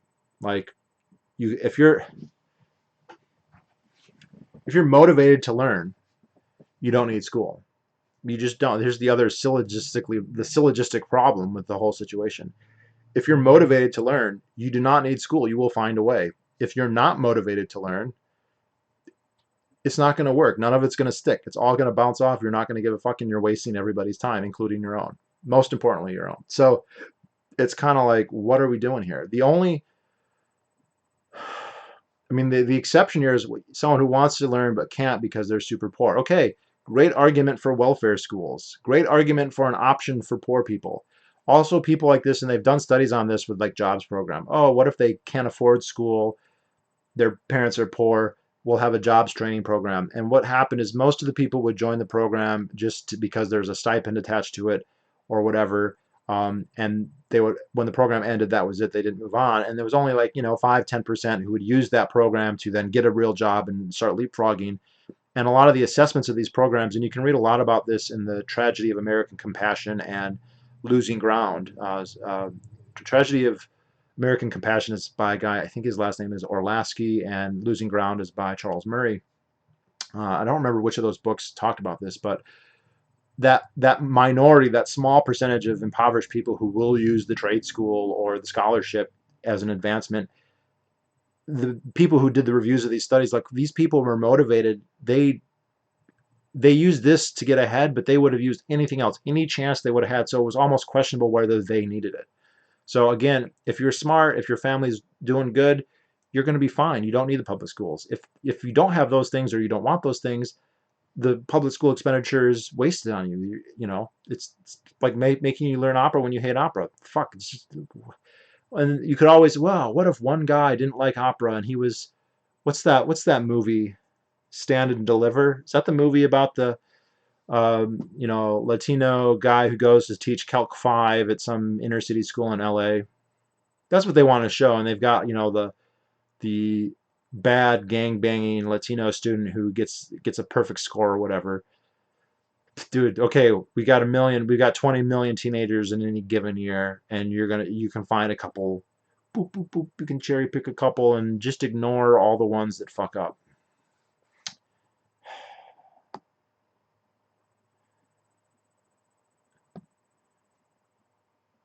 Okay, good. I can skip a lot of these comments about IT. Sorry, but I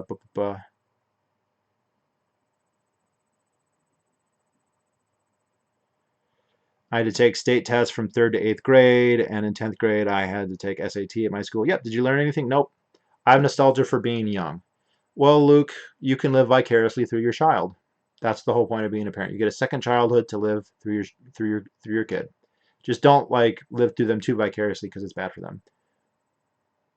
The only people in Poland that are nostalgic for communism are the people who were party members or losers that were glad that doctors and engineers weren't far away from the terms of income. Yeah.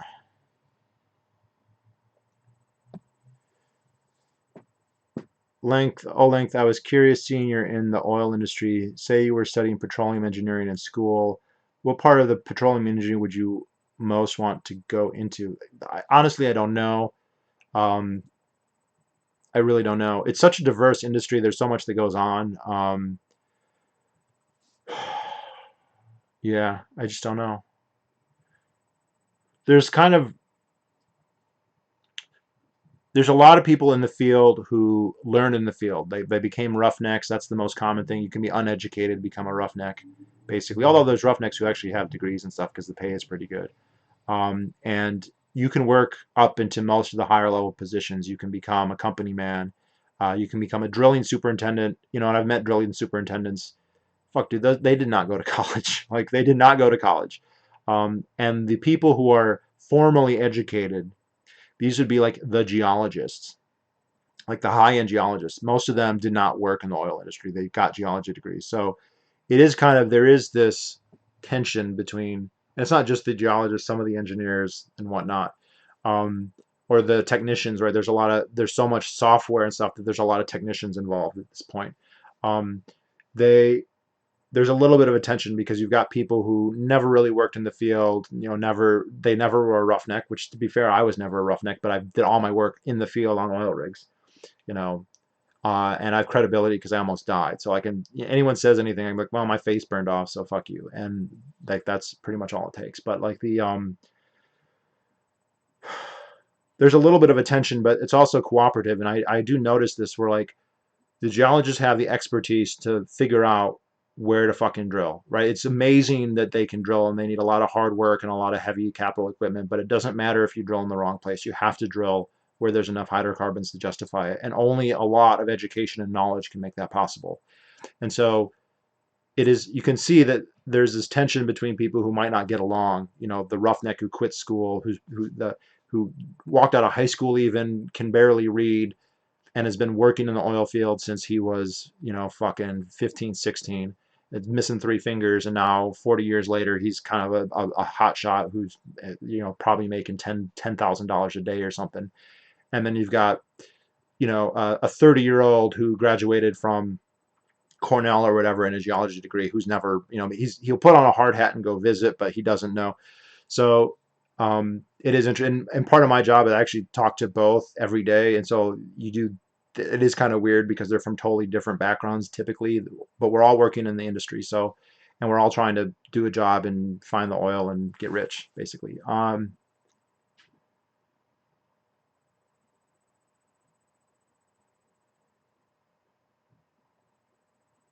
Just because Walter Block has a PhD doesn't make him smarter than you. But if he can beat you in chess repeatedly, then that does make him smarter than you. I think it depends on what topic it is. If you're learning something you don't care about, you're not going to succeed. Yeah, of course not. I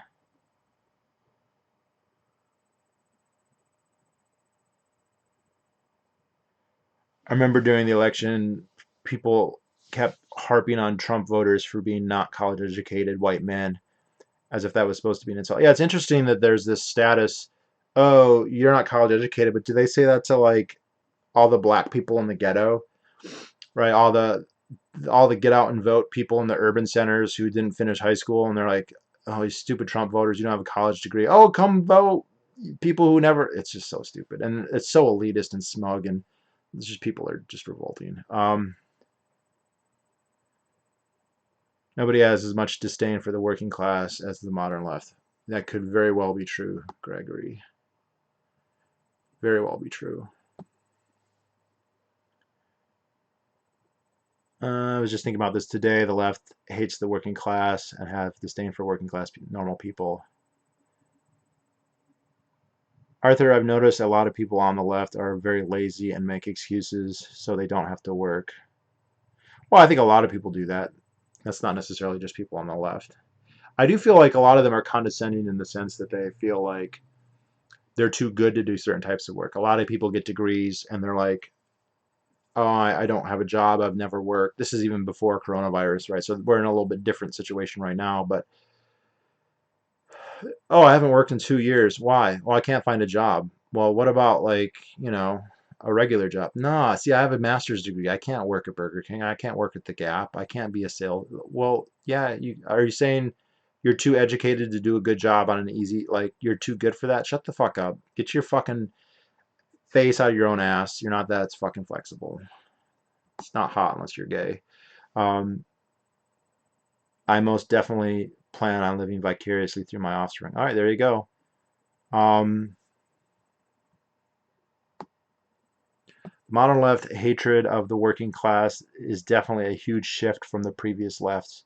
Yeah, it's interesting. The party, and even somebody like uh, Jimmy Dore will point this out, that the Democrats have stopped being a party of the working class and become the party of the SJWs and of like Wall Street, of this kleptocratic, democratic donor elite, what he would call the donor elite, the party of Clinton and Biden. And, it's interesting because the Clintons and the Bidens kind of bridge, especially Biden, maybe the Clintons less so, where, oh, we're the party of unions and the working class Midwest and all that. And now it's like, the elites, the people in California and New York and Boston, they hate the people in the Midwest. All those white people in Minnesota, Wisconsin, Michigan, Pennsylvania, even if they're Democrats, even if they voted for Barack Obama, even if they have gay children that they love and that they respect, they're just a whole bunch of fucking transphobic, racist xenophobes, and fuck them. And Sam Harris has even pointed this out in frustration where, if all you can say to the people of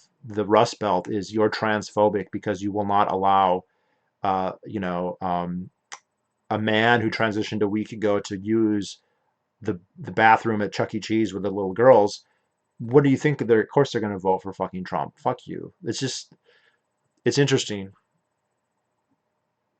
Uh, Jimmy Dore actually never talks about SJWs. I've never heard him talk negatively about. I've never heard him talk negatively about them. I've heard them mention about them. And he is very Marxist. He's old school economic Bernie communist. So that's different. Boo, boo, boo. And I look. Don't get me wrong. Jimmy Dore is wrong about so much, and it's revolting to hear some of the stuff that he says, but it's also a good way to keep the pulse on the left, I feel like. And he hates the Democrats, so I'll give him some credit for that. It is because the leftists shifted to identity politics after the working class became rich. Frankfurt School is quite open about this. Working class was never into the hard left stuff. Yeah. Been interested in judo for a while now, but it looks harsh on the body. I was also considering BJJ. I did wrestling in middle school, and it was uniquely fun. Is BJJ rough on the body, in your opinion? No. Uh, First of all, judo is not that bad on the body. We do some judo and jiu-jitsu, so I'm not like a judo expert, but I do know some judo throws, and I've done them. And that is one of the first things you learn is how to fall, how to get thrown, how to land, and you can do it in a way, you can learn it pretty quick actually, where it's relatively safe. So I would not, and I actually think judo is a very valuable thing. Um, if you are good at judo and somebody tries to attack you wearing a coat or a shirt, you will throw them on the ground and beat the shit out of them. So judo is a very useful thing. If I was going to study something other than BJJ, it would probably be boxing or Muay Thai or judo or something. If I had the time, I would do all of them. I would say BJJ is not rough on the body at all. I've had no problems. You're not getting, we do striking at mine, but not enough that you're going to get concussions or anything. And yeah, it's very good. The chokes don't hurt you. The arm locks can be dangerous, but people learn restraints. I like the place where I go. They make you go for a year before they let you actually start to spar, which I think it's very frustrating for that year because you really, really want to spar, especially after a while. After about 6 months, you start feeling like you are ready, and you're probably not, but you feel like you are. But when you finally start, you do know how not to hurt somebody, and you do. But you also learn I could fucking tear this person's arm off very easily, and you become appreciative of that. But you don't. And I've seen people who were big hotheads. There was a guy who was a wrestler who was a big guy, a strong guy, and when he first started jiu-jitsu, we were just doing exercises, and he's trying to win. I mean, we're doing like a practice, and he's trying to win, and it's funny, it doesn't matter. He was bigger and stronger than me, and he had wrestling. It didn't matter. I've been going there a year, he'd been going a month, and it's just a weird feeling, but you can just, when you practice with him, that you have 100% control. You just can completely control them and do whatever you want. And what was interesting is after a couple months, he calmed down and he learned, hey, don't go overboard, control yourself. So I don't think it's bad for your body at all. I think it's very safe. It's certainly more safe than the striking arts. It is probably a little bit safer than judo, but judo's safe. You could do judo.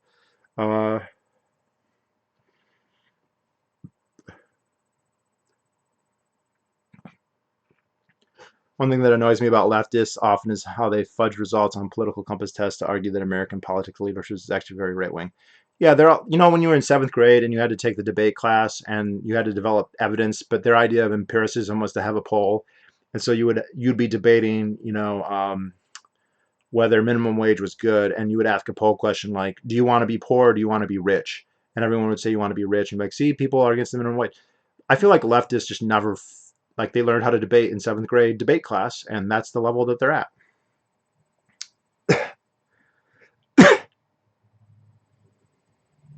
I started taking karate last summer. I'm currently a yellow belt. Sinifan, karate is no good. Don't do karate. Do jiu-jitsu, judo, or boxing. Meaning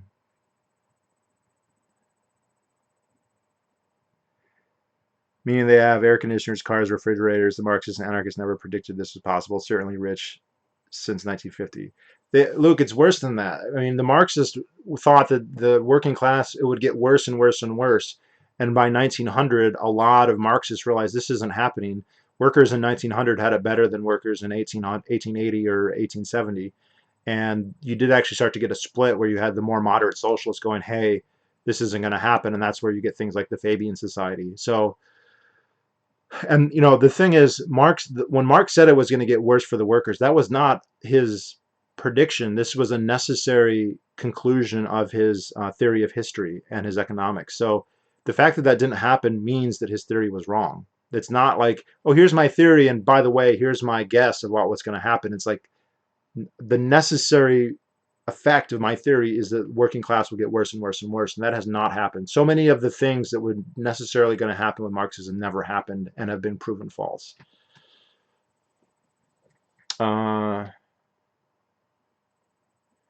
Did karate when I was yelled at. Guys, do not do karate. Oh my God. Had my first kiss a few days ago. Only took me 23 years. Arthur, it took me 30 years, so don't feel bad.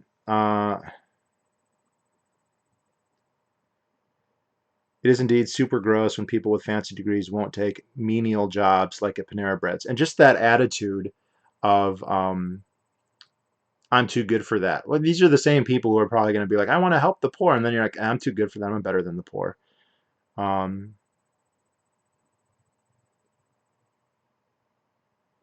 Arthur, wait till you get to stick it in. Honestly, kissing is almost better anyway. Is BJJ a good way to get your anger out? I don't feel like I have a lot of anger, but it is actually, it's really like it does involve some aggression, and it is actually an interesting feeling. I did not, you have to find the animal and the killer inside you and learn how to control it a little bit, which is not what I expected. But you get competitive and you're like, I want to kill this fucking bitch. I want to beat this guy. Like, you want to beat them. And I think you really do need, and like, I'm not Mr. experienced fighter MMA or whatever, but like, I feel like you do want to tap into those feelings and those abilities if you want to take your fighting seriously in any sense, if you want it to actually work for you. Been trying. She keeps flaking out when we're supposed to bang. Sounds like a typical woman. That's why it's better to be gay. You don't have to worry about them flaking out about that. What's wrong with karate? Okay, so it depends what you're going for. Like, if you want to go to karate because you want focus and you want to learn coordination and you want to feel good and breathing and develop a skill, all that's true. If you want to learn a martial art that's like practical for fighting, karate is mostly worthless. Not all the way. There are certain types of karate, Kyokushin and a couple others, that are more contact oriented. And so some of the strikes and some of the kicks are good, and you will see some of that in MMA. But it's kind of a joke. And I will say, at my jiu-jitsu school, it's a karate school and a jiu-jitsu school. And the guy who runs the jiu-jitsu, he's the head instructor. He founded the program. He's a purple belt in Gracie Jiu-Jitsu. And he did karate. And he's a black belt in karate. And there's actually 3 or 4 black belts in karate in my jiu-jitsu class. They're black belts in karate.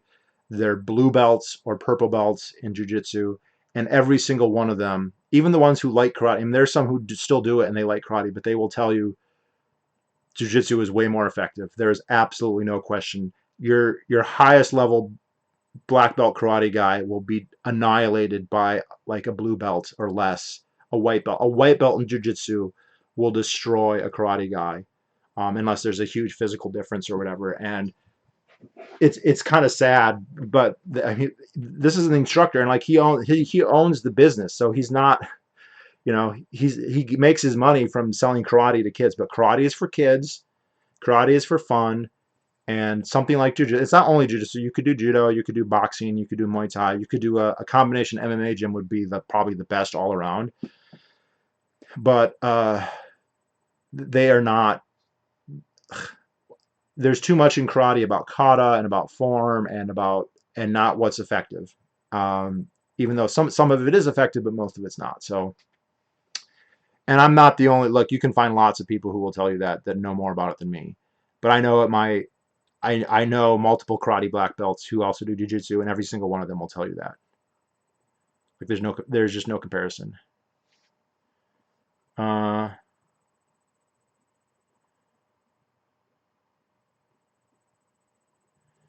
When are you going to translate Lengthyounarther for us? Never. I have. If you watch all of my videos, if you watch every single one of my videos, I have explained it before, like once. So if you want to know, go and watch all my videos and you'll hear it. I originally wanted to do either kickboxing or Muay Thai, but all the training centers were like 30 minutes away, so I chose karate because there's a studio that is much closer to where I live. Well, Muay Thai would have been, I think, a better choice. You want to ask, and that's a fair, hey, if is it close enough or whatever. If something's too far away, it's too far away. But um, it depends what you're doing it for. Like if you're doing it for fun or whatever, then it's fine. If you want something that's going to be effective in a fight, you know, that's not your best bet. And also jiu-jitsu is great, but like there's certainly things where jiu-jitsu would not work, right? If you're going up against multiple opponents, you're fuck you do, actually I think judo would be the best. You throw those guys and run away. You don't want to go to the ground. Jiu-jitsu is going to the ground, and you do not want to go to the ground if there's a knife, if there's a gun, if there's multiple people there, right? So if it's one-on-one and you're pretty safe about people intervening, go for it.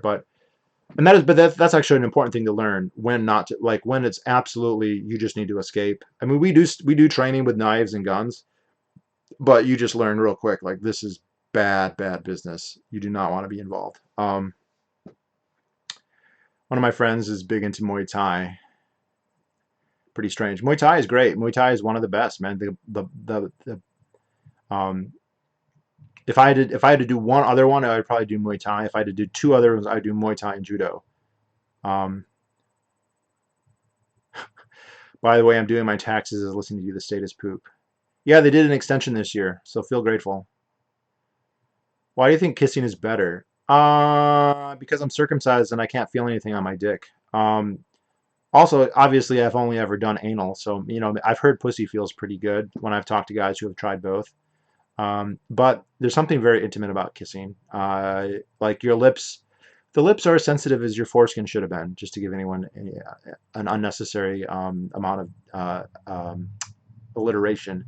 I don't know. I just feel like you can be very intimate with kissing. I really like it. Pazuri is better than sex and kissing combined. I don't know what that is. Arthur, when you were a gay guy and just so lonely so much, I think the feeling of finally kissing a guy is such a victorious feeling that it's hard to find, at least for me. Woo, don't be lonely. But yeah, kissing is amazing. I think pizza is better than sex. Yeah, until after you eat it. Sex can be great. It's not always great though. I mean, a lot of sex, it's like, yeah, I could have just jerked off. And then sometimes you have sex and like, well, I'm never forgetting that. So it just depends on you and it depends on the partner. You said it's a punchline from my Icelandic YouTube video and you didn't explain which one in your punchline. Well, you will never find the Icelandic video because it's super obscure. And actually, it might be in my favorites list. So if you look at my favorites list, that might be in there going way back to like 2007. Drugs are better than sex. I wouldn't know. Never tried. I think some of your softer drugs would be legal, blah, blah, blah.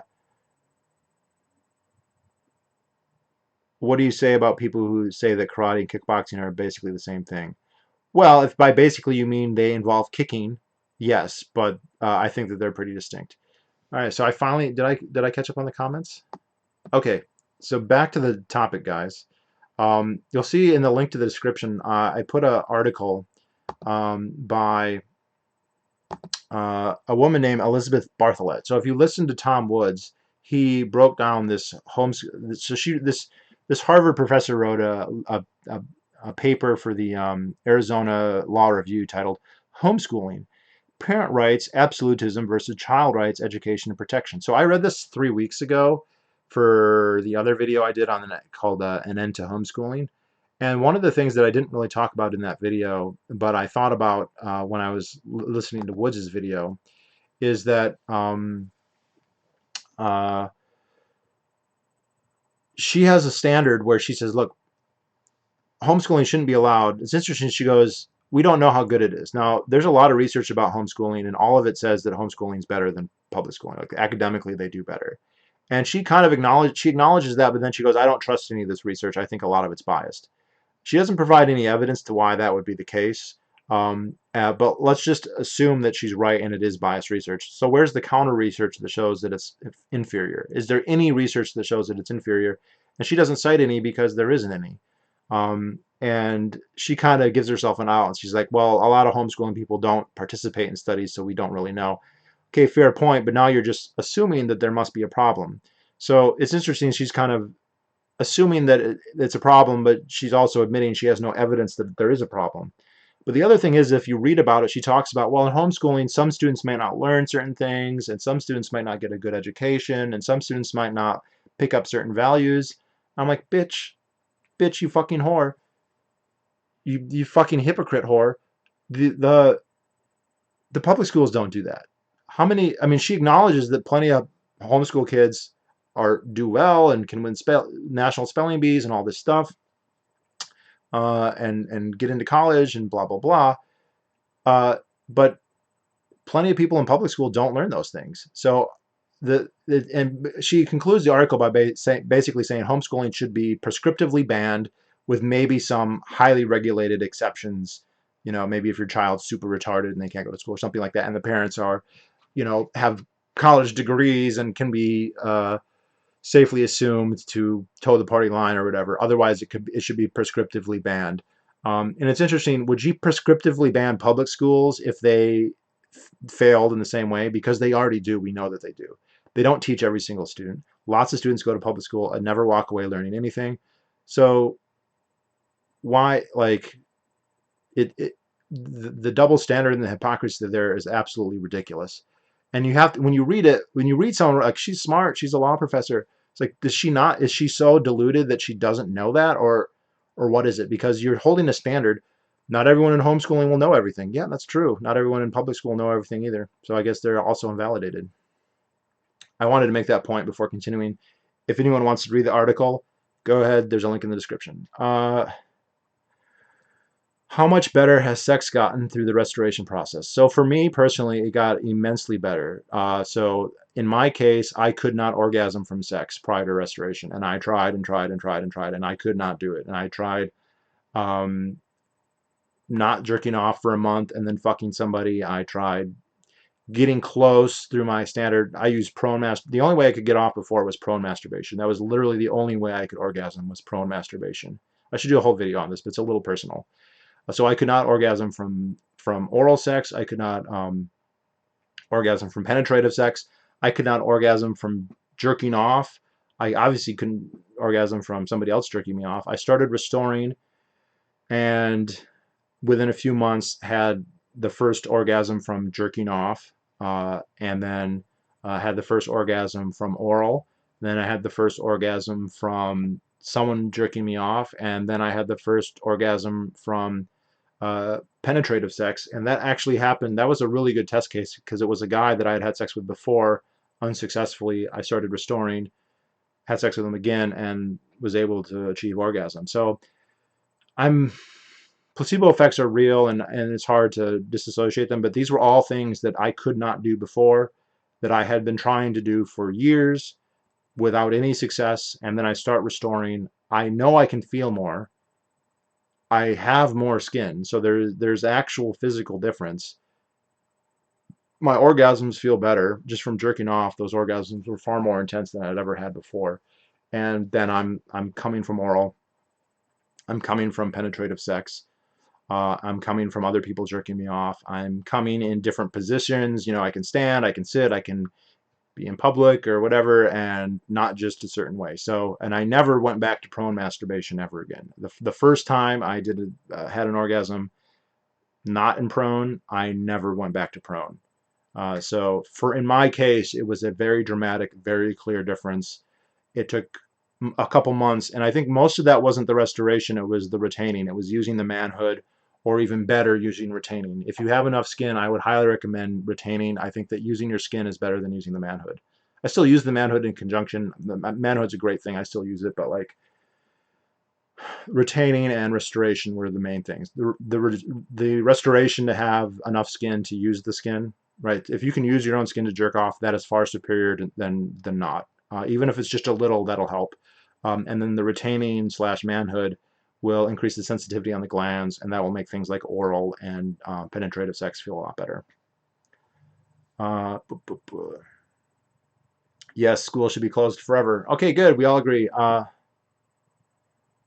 of my friends who lives in Israel who has restored says it's significant. I would say it's significant. The horrific Harvard article reeks of desperation.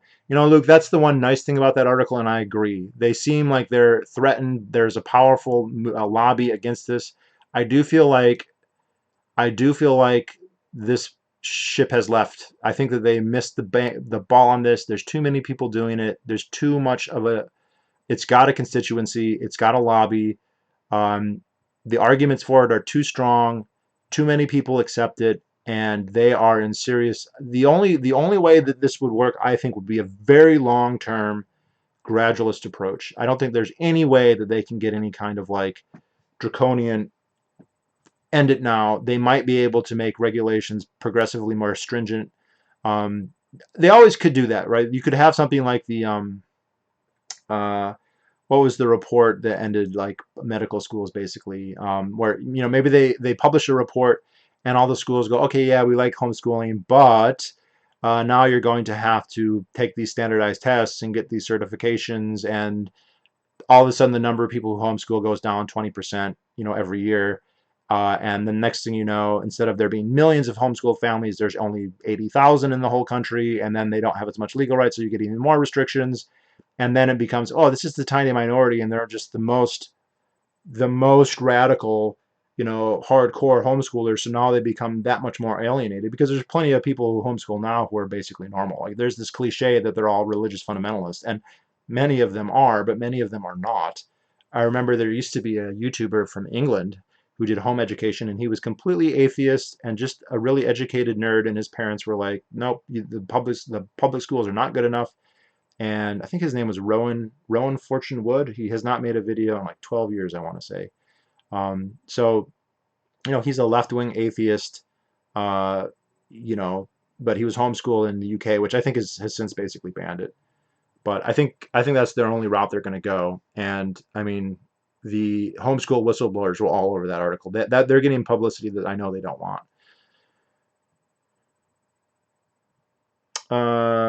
In my opinion, I'd say no, because men going their own way are getting away from women and society that doesn't value them, while feminists are acting like victims when society favors them. In a fight between Bruce Lee and Muhammad Ali in their prime, who do you think would win? That is very easy. That would be Muhammad Ali. He's way too big. He's way too strong, and he was actually doing a fighting art. Bruce Lee is a very amazing guy, and I've seen people debate this a lot. Bruce Lee is a pioneer in a lot of ways, but no, I think that Ali would just cream him.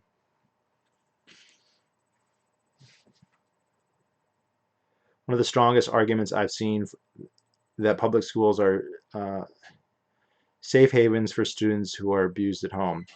We're spending an awful lot for a safe haven then. Again, this is the argument, like, that sounds like an argument for welfare schools, to have a place for people who need it to go, not to force everybody to go there, right? We have foster care right now for children whose parents or whatever fucked up or in prison. We wouldn't force everybody to be in foster care, right? We have welfare programs for people who are unemployed or who are poor.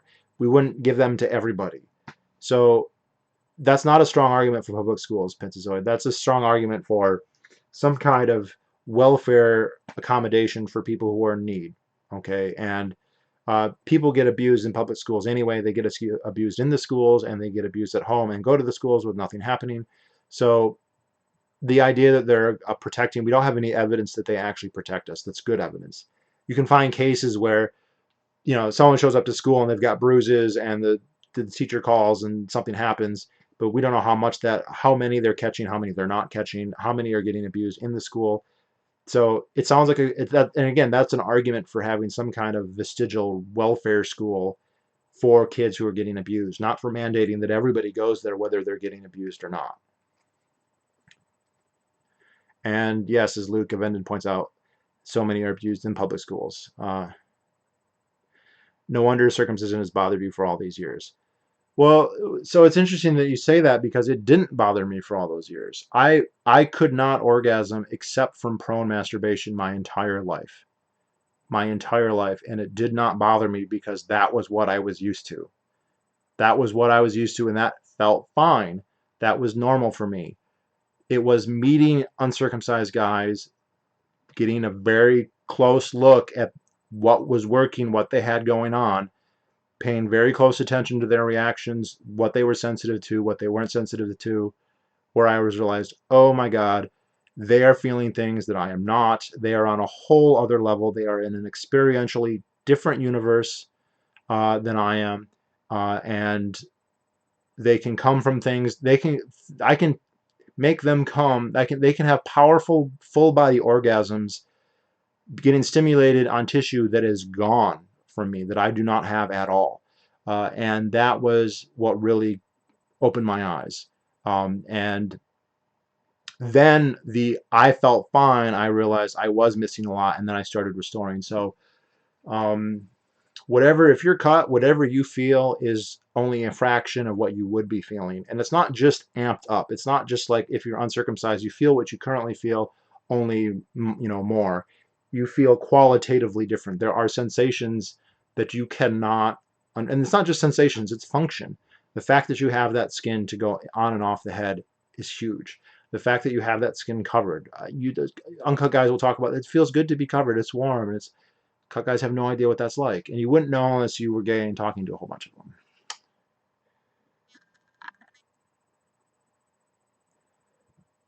That's a decent point, but shouldn't kids be taken away from abusive parents at that point? Okay, Russell, maybe they should. But again, that's not an argument for public schools. That's an argument for CPS or for having foster care or whatever. But it's not an argument for forcing everyone to go to public schools.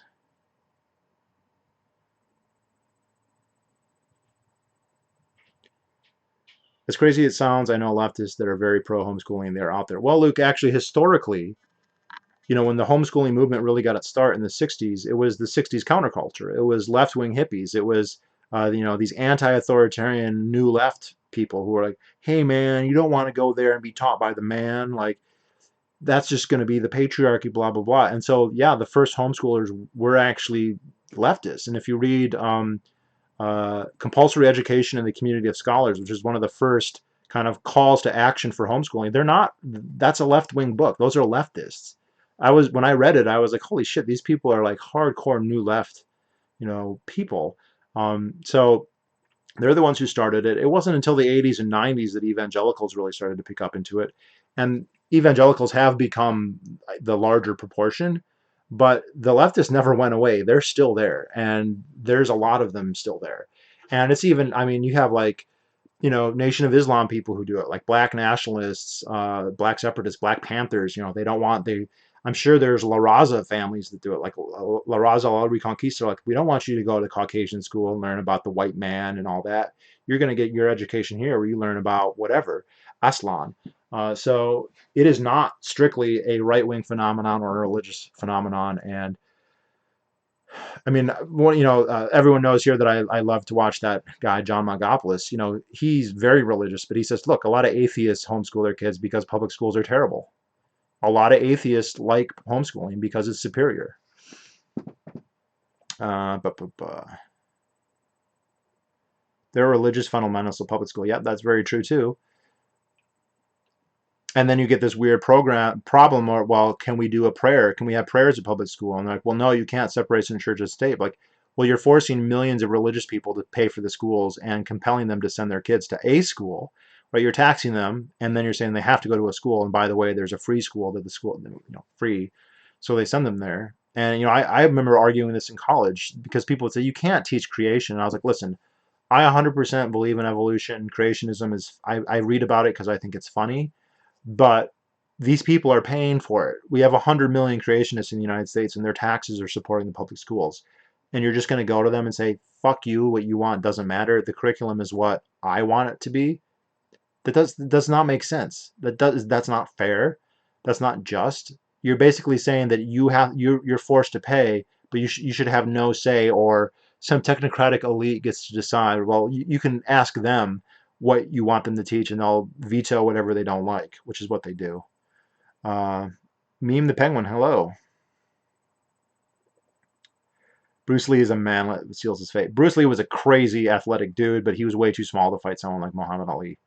Uh, and he didn't have any grappling, so he would have been in serious trouble. I mean, with the reach and the power. And then, and Bruce Lee was impressive in a lot of ways, but it's just not the same. I went to public schools until 8th grade, but they didn't work since I had Asperger's, so they didn't know how to deal with me. So where'd you go after that? Do you think Al Gore would have invaded Iraq if he'd been elected in 2000? Yes, 100% think he would have.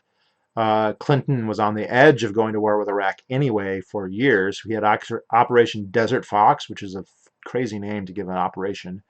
Uh, I think he bombed Iraq every day he was in office. Like there were literally bombs dropped on Iraq every single day or nearly every day. Um, all kinds of flybys, Tomahawk missile attacks, uh, and that was for nothing, right? Uh, and I mean, that's Clinton, and you could say, well, Gore is a different beast. I don't think so. That you don't get to be vice president because you're that different. 9/11 happens, they're going to go in there. And again, Iraq isn't connected to Iraq, but or to Afghanistan 9/11, but I don't think it would have mattered. Um, he would have. It's funny, but the leftists seem like they have to go to war, like they have to show how tough they are. And I mean, we saw this with if Obama did what he did, then Gore would have done the same, just like Clinton would have done.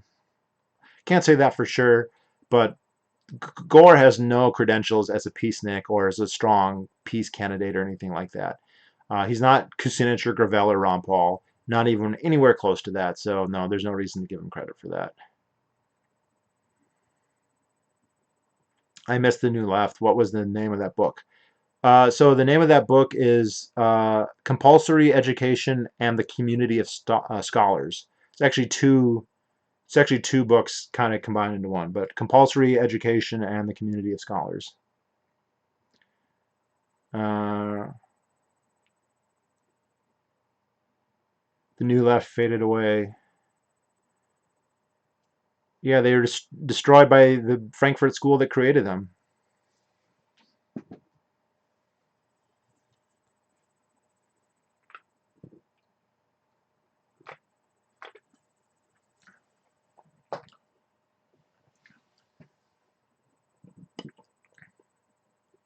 Do you think the North Korean dictator is dead or not? I don't know.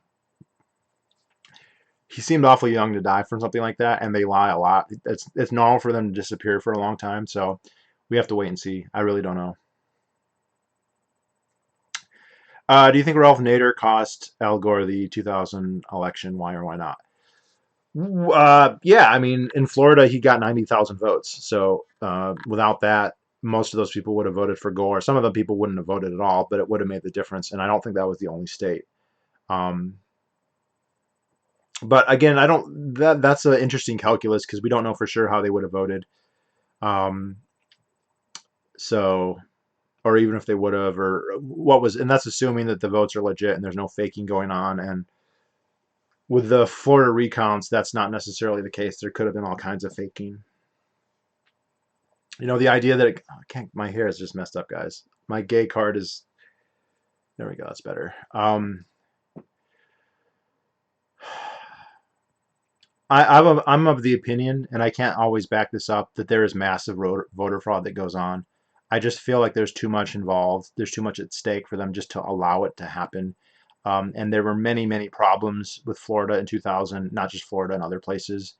And there are documentaries showing that even in 2004, the kind of this, it wasn't a big media storm, but a similar thing.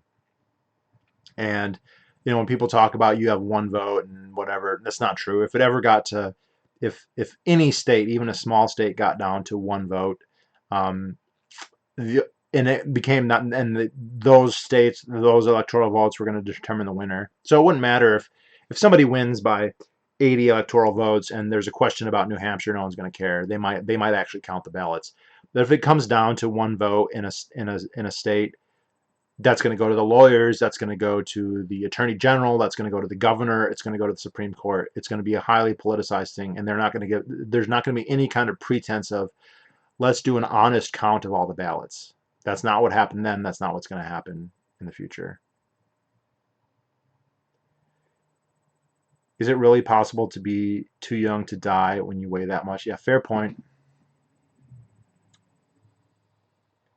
Obama caused the death of the anti-war left, and with that, there was no advantages for Democrats over Republicans I can think of.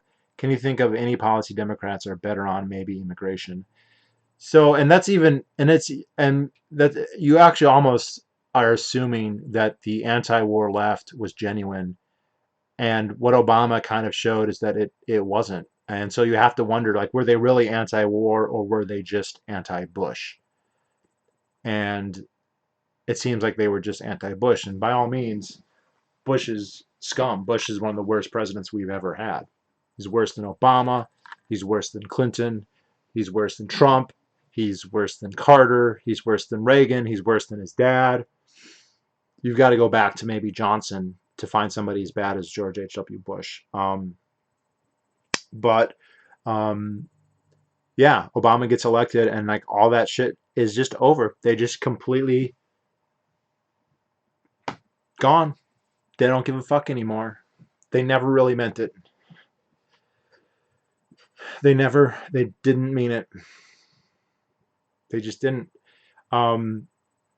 There's a couple of them who did, the Glenn Greenwalds and the Jimmy Dores, and there's this handful, there's this remnant of leftists, but most of them are so emotional, they're so into virtue signaling that you can have a warmonger who just looks right on the camera, who triggers their identity politics. So Obama's black. He's got an African name. So they just didn't give a shit how many brown people he killed or why he did it, what his pretexts were. So can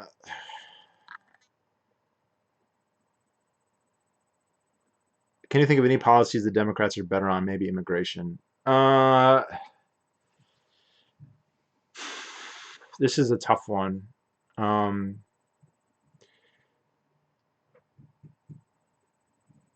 If they, to the extent that they are more anti-war than them, and there are some. I mean, there were senators who voted no on the Iraq War. There were some who voted no, including some pretty mainstream Democrats like Carl Levin and a few others. But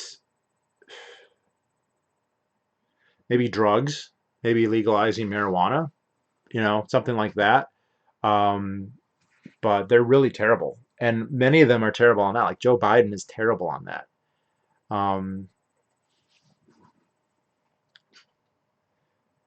I remember one of my teachers saying that bad user design, hanging chads are responsible for the Iraq War. Pointed out to her that Gore was more interventionist and Clinton. Yeah, Stephen, that's actually, I'm really glad you brought that up, because when they were campaigning, when they debated each other, Gore was the interventionist. Clinton had done all these interventions in Kosovo and Serbia and Somalia, and these attacks in Sudan and Afghanistan and in Haiti, and George Bush, he used the term, he wanted a humble foreign policy, no nation building, and a compassionate conservative, which meant big spending, big welfare, whatever. But yeah, in the campaign, Bush was the dove in foreign policy and Gore was the hawk. And so if that's how they campaigned, when these guys campaign, they're worse than they say. And so if Gore was saying all those things, I mean, he probably would have been worse. And so I think he would have been just as bad as Bush, if not worse.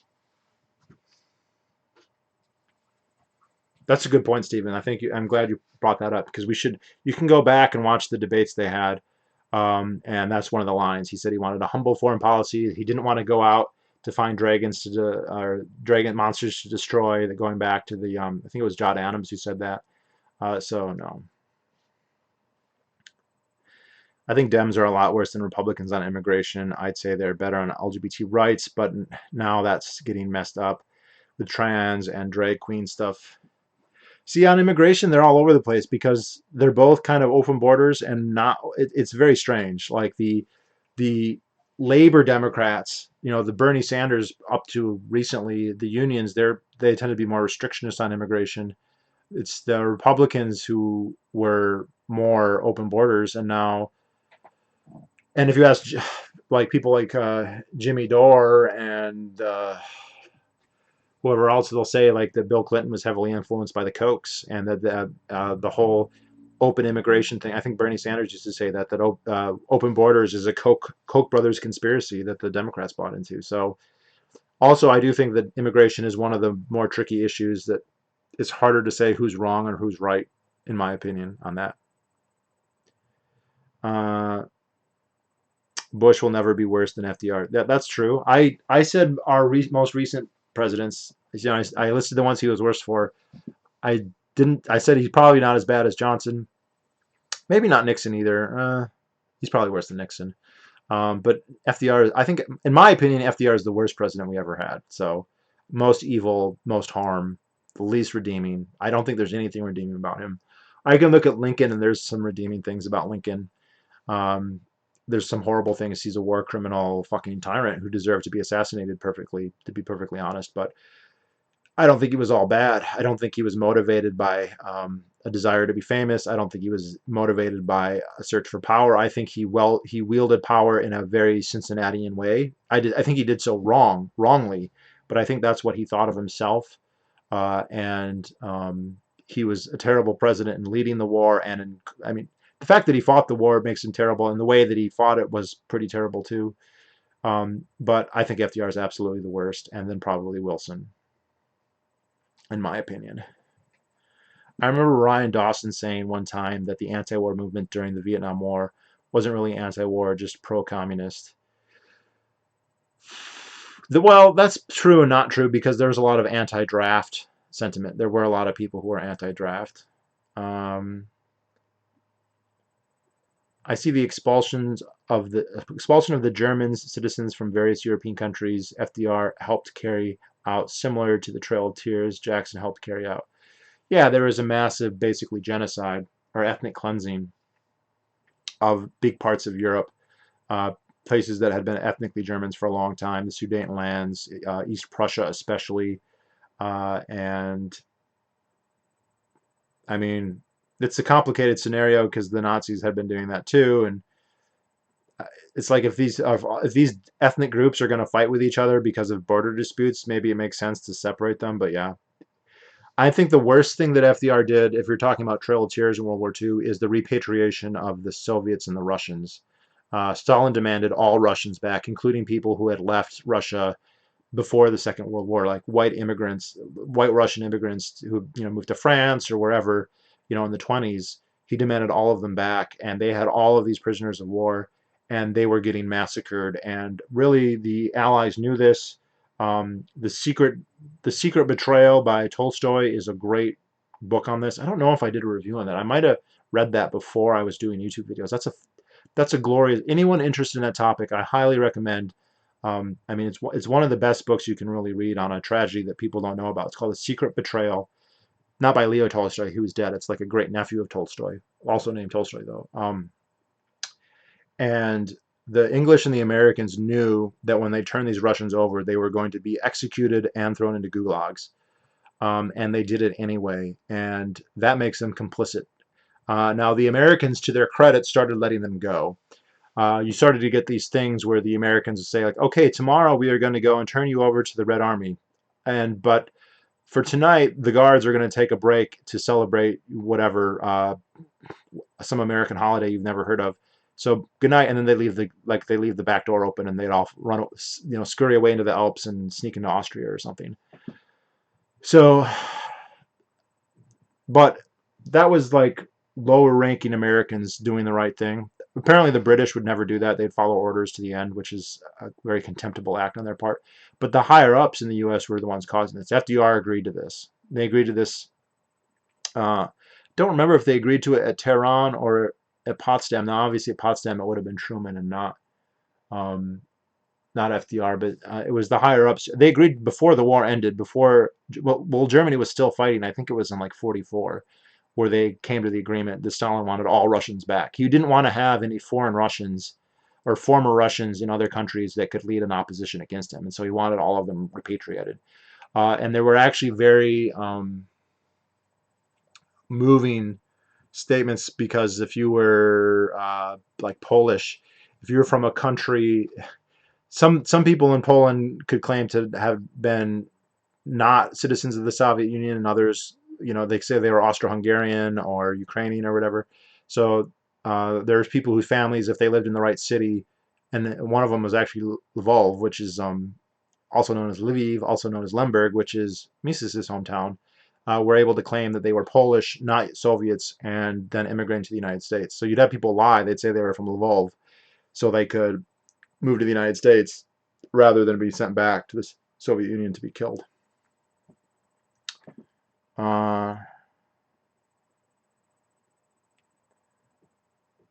Another thing about Gore is that his running mate was Joe Lieberman, and I think Lieberman could very well have talked Gore into invading. Yeah, that's a good point too, Cinefan. I completely forgot about that. He had Joe Lieberman, who, I mean, what do you think Joe Lieberman's views on this would be? Are there any? I should be fair here. There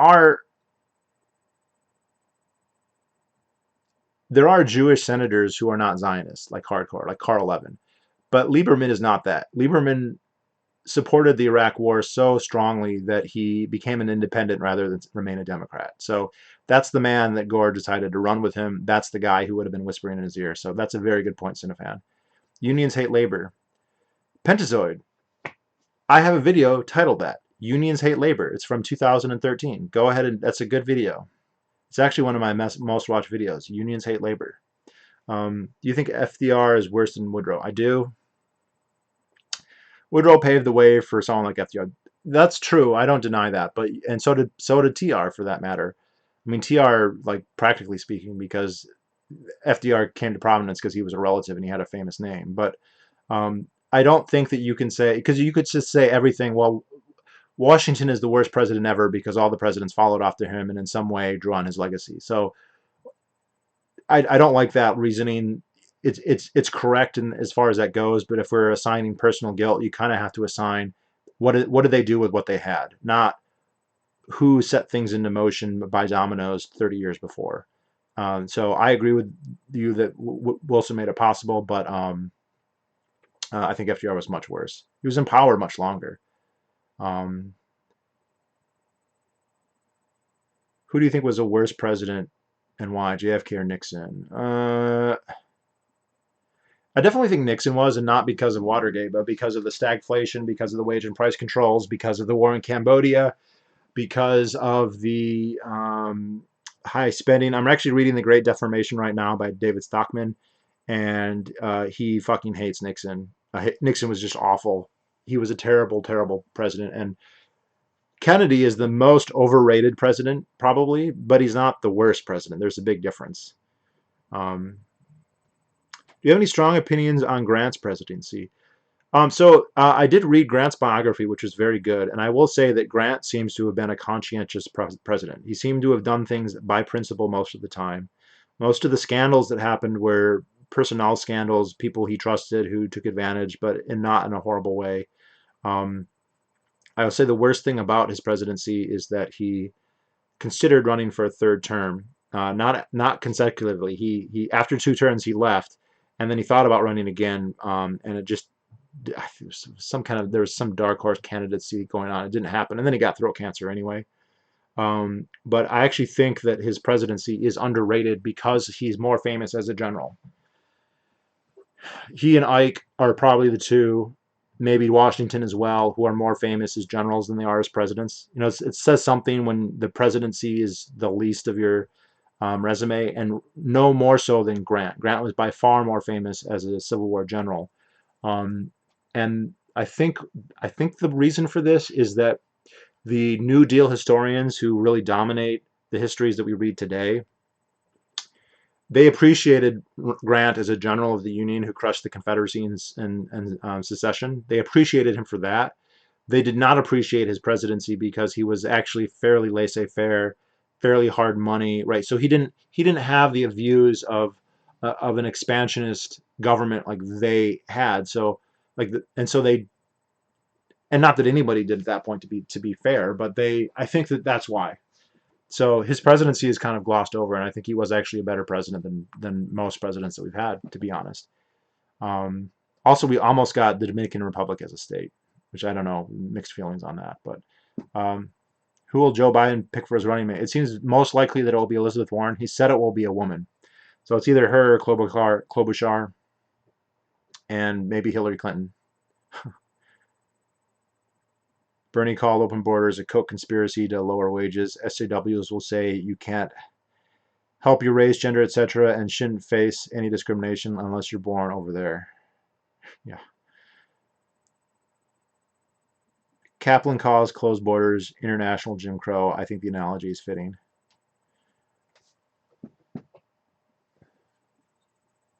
Mm.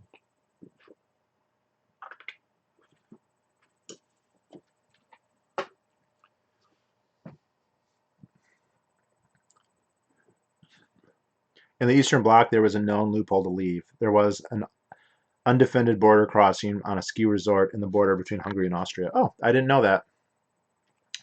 I know that, like in East Germany, when it started to fall apart, you couldn't go to West Germany, but you could go to vacation in like Hungary, and then from is that I think that might be what you're talking about, because then from Hungary you could get to Austria, and so that's what people would do. They would go to Hungary and then go to Austria and then leave. The Kennedy family came close to the American equivalent of British royalty. No, they're not like in any constitutional sense. No, in terms of their being famous and powerful, yes. Um, what do you think of the theory that the Israeli Mossad assassinated JFK? Never heard it before. It doesn't seem like they would have a motive, though. They had reasons to hate Ike. Ike was the last president who really kind of put his foot down with Israel in a serious way. He stopped the Suez. You know, when they helped invade the British and the French invade the Suez, he was like, "Stop this motherfucker." I'm actually getting a greater appreciation of Ike. Actually, the David Hackworth's book on Ike, he cut a lot of spending in the army. He was like, "This is all bullshit," and he said some really. He's been immortalized by the industrial complex speech. He said a lot more along that topic that was very prescient and very correct. And I'm listening to the David Stockman book now, and he has a part where he says every missile, every bomb, every ship that we build is taking away resources from the hungry, from the sick, from the poor. And so we need a military for sure. I'm paraphrasing. The first part was a quote. This part's a paraphrase. But like, we need a military, but we do not want it to be any bigger than it needs to be. Anything bigger than it needs to be is hurting us. It's causing it's yoking us with expenses, and it's making us poorer. And that is an amazing insight from, and it's not an insight. Lots of people knew that, but somebody who was the chief general of World War II, and Hackworth in his books, he did not like Ike. He met him once when he was a soldier, and he liked him then. But when he said Ike was just cutting, Ike was basically saying, "Look, we have nuclear weapons. That's our deterrent. We're never going to get invaded because we have nuclear weapons. So why the fuck are we going to spend $500 billion on the army for what?" And he was right, because you know what they do with a $500 billion or $1 trillion conventional army? They fucking use it to attack other countries. That's what it's for. Stockman talks a lot about that. The arms buildup in the Reagan years. You know, what is their argument? The Soviet Union has nuclear weapons. We need to spend a ton on the military. Well, did they build bomb shelters everywhere? Did they make every American city have a bomb shelter that could survive a nuclear blast? No. Did they build a weapon system that could stop a nuclear attack? No. What did they do? They built a 15 aircraft carrier battle fleet with a so-called 600 ship navy, Abrams tanks, Bradley fighting vehicles, a host of attack airplanes, only one or two of which could even carry nuclear weapons. The entire thing was to build a giant conventional army that they then immediately used to attack Iraq, to attack Afghanistan, to attack Somalia, to attack Iraq again. That was the point. And I think Ike was actually aware of that and did a lot to stop it. So one president that I've gained respect for actually in the last, I'd say just month or two, has been Dwight Eisenhower. Now, he was a fucking traitor when it came to the New Deal stuff, because he should have abolished everything. But take what we can get. Okay.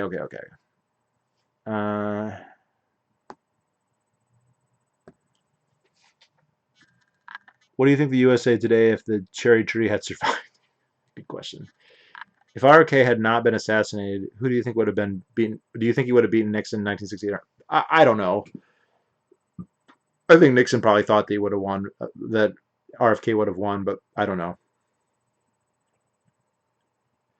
JFK was worse, I think. He set up LBJ, who was a disaster for Nixon. was Watergate that screwed him up. I agree that JFK is overrated and he's canonized and he was a bad president in so many ways. And there's a lot of there's this whole Oliver Stone myth that he was going to stop Vietnam, and that's false. As far as we can tell, he was escalating our involvement in Vietnam. And obviously he was a sex maniac, liar, playboy. But comparing that to Johnson, it's just hard. It's just hard. Um, Too bad Nixon was so scheming it ruined him. You say that, but the wage and price controls, the decoupling from gold, the war in Cambodia, like this, Nixon was a garbage man. He was a garbage man.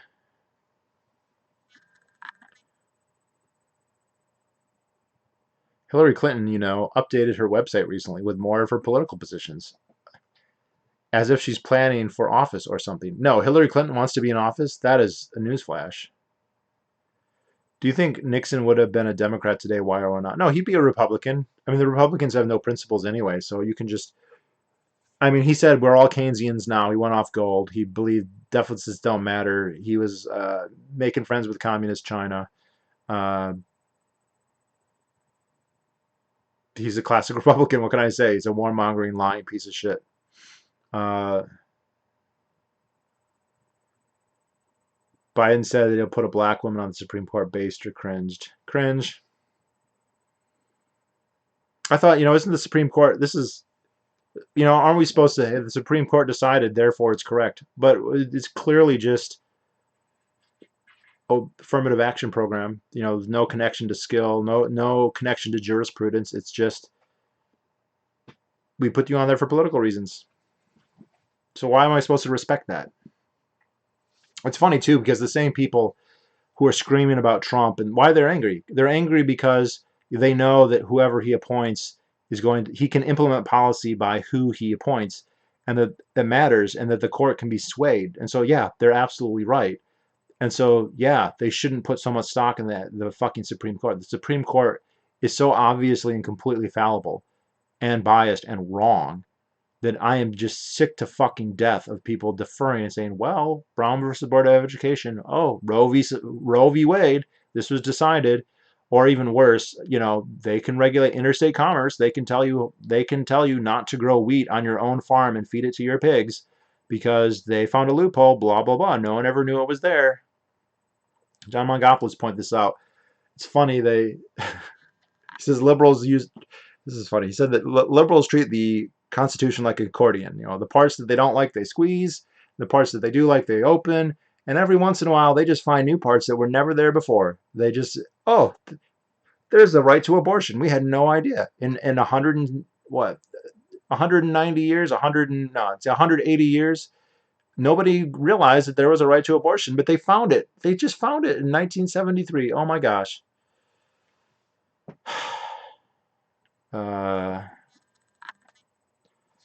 Supposedly, JFK threatened to cut off aid to Israel because they wouldn't allow inspections of their nuclear program. I'd have to look into that. I don't think they would have killed him for that, though.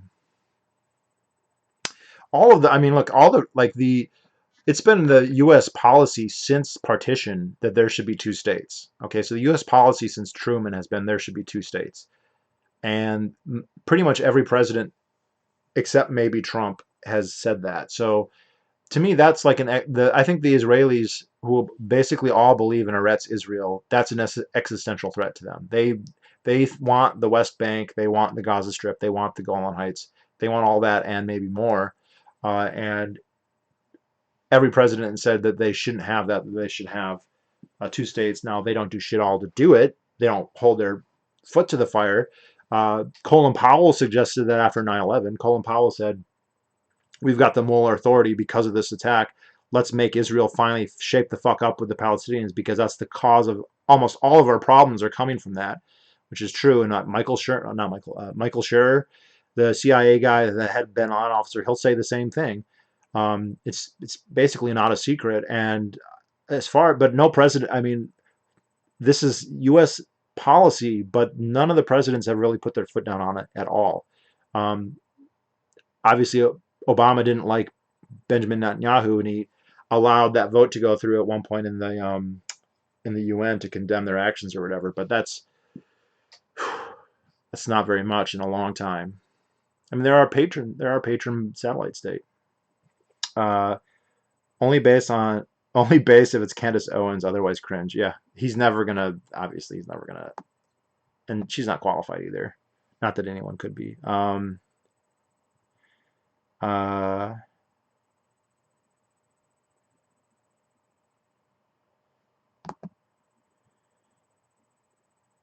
I wonder how strong the U.S. actually is with all the waste in the military budget. Yeah, that's a good point. And even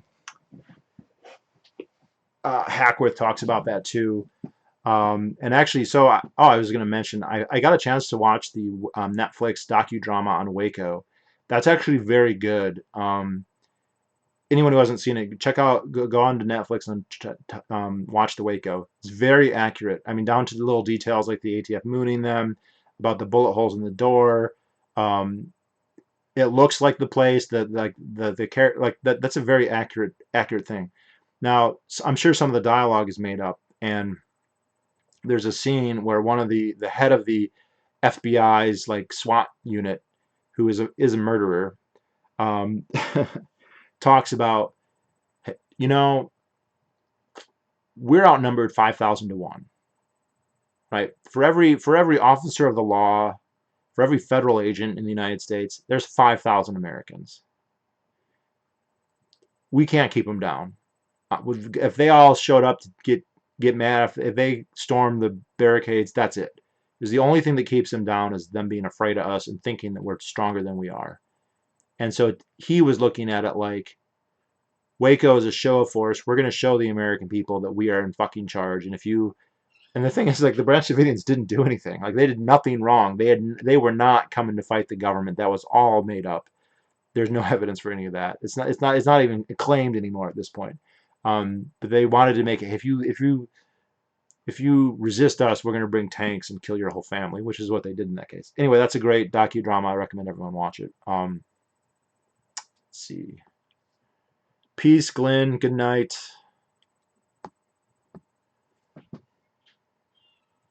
Ike was very anti-Joe McCarthy. Well, look, and Ike did not eliminate the New Deal. Like he ran on eliminating the New Deal, and he got rid of a little bit of it, but not all of it. And Joe McCarthy was a drunk, egotistical, fucking politician. There's a lot about Joe McCarthy to hate, but when it came to communism, he was the only one talking about it in a meaningful way, and he was over the target. That was actually a big problem, and there's so much hypocrisy and revisionism about that it was all wrong, that he was I mean, I read books where people talk about that like he was paranoid. Fuck, dude, there were communists all over the place. We've caught many of them since then. So unfortunately, he was an alcoholic and a bit of a hypocrite, and he had this strange, he was allies with fucking Edgar Schoen, who is just a horrible, horrible person and a gigantic hypocrite. And I don't know why he was so connected to Edgar, because that ended up being his downfall. The whole thing with Jonathan Darrow and you have no shame and all that stuff, that was all because of Edgar Schoen's fault. And also McCarthy was drunk when it happened. That's a whole other story. But look, Ike was not perfect, not as a general, not as a president, but there was more going good for him than probably anyone since. Except for maybe Carter.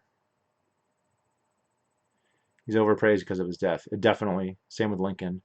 I've met many politicians who suddenly have no problem talking about the problems they leave behind once they're out of office. Ike gets no respect from me. Yeah, I mean, that's a fair way to look at it, too. Buchanan once wanted a Catholic on the Supreme Court. You mean James Buchanan? Now they are half Catholic, half Jew.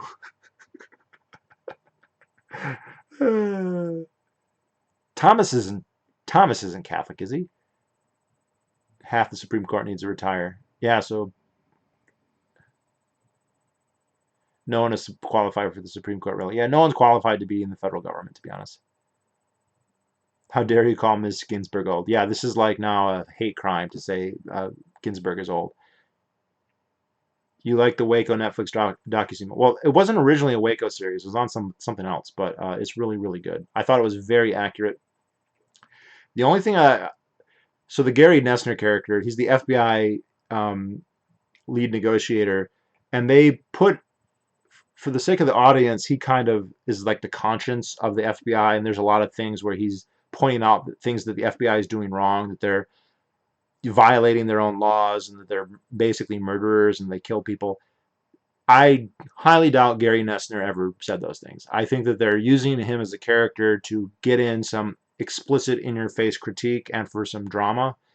I highly doubt Gary Nessner ever did any of those things. And the only kind of hint of that is at the end where he meets David Thibodeau at the congressional hearings, and he kind of looks at him like he wants to say sorry, but then he doesn't. And that's probably more accurate. These guys never say sorry. They don't cross the thin blue line. The only one who ever really did was I'm gonna remember this wrong. Maybe Roy Ojeda, the guy who embedded with Davidians, the guy who went undercover. He's come out and said more. I mean, he actually took shit for what he did. He's probably the only one of the guys on the FBI or the ATF. He was an ATF agent who really, stuck to his guns and really pointed the finger. I don't think Gary Nessner ever did. I could be wrong about that. I think they were using that character, and it was good because they're pointing out to the audience, hey, the FBI is violating its own rules here. They're breaking the law. They don't give a shit. They want to kill these people. They've got it in. They're not. And the only problem I have with that is I don't think anyone in the FBI actually had a conscience that was doing that. Um,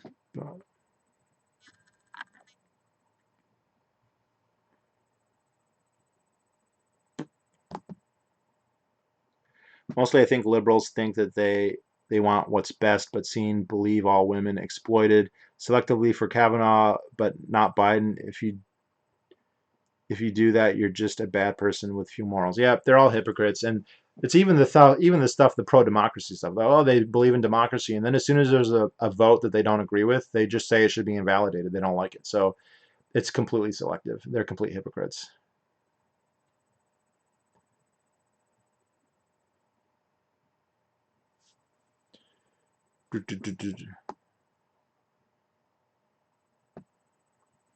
Uh,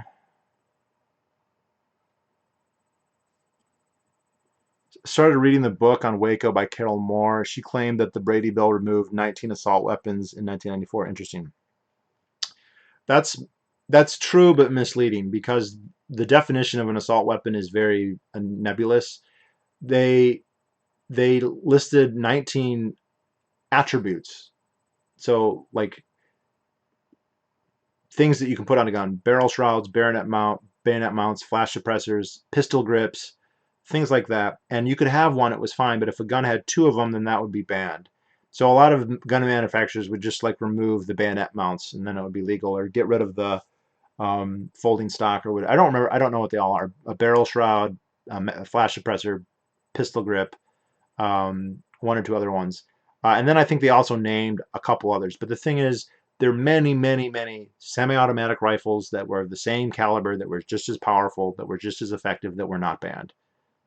So it's kind of like if you banned Glock 19s and um, let's say there's 50 brands of handguns and you ban four of them, and then they said it's the handgun ban. Well, yeah, you banned four out of the 50. The 46 other ones are not functionally worse. They're just as deadly. So what is this really achieving? And the answer is nothing. And even the supporters of the bill will admit that. Uh, Trump should support a gamer to the Supreme Court. Waco took every claim of the Branch Davidians at face value. It was biased. Look, Mike, have you read any books on Waco? Do you know anything about it? Because there's evidence for all of that. That's based. We don't have. You say took the Branch Davidians. Almost all the Branch Davidians died. So the only things we really have are like the ATF records and the FBI records, and people have gotten them through Freedom of Information Acts, and it came out in congressional testimony. So I don't know why you want to defend them, but Branch Davidians didn't do anything wrong.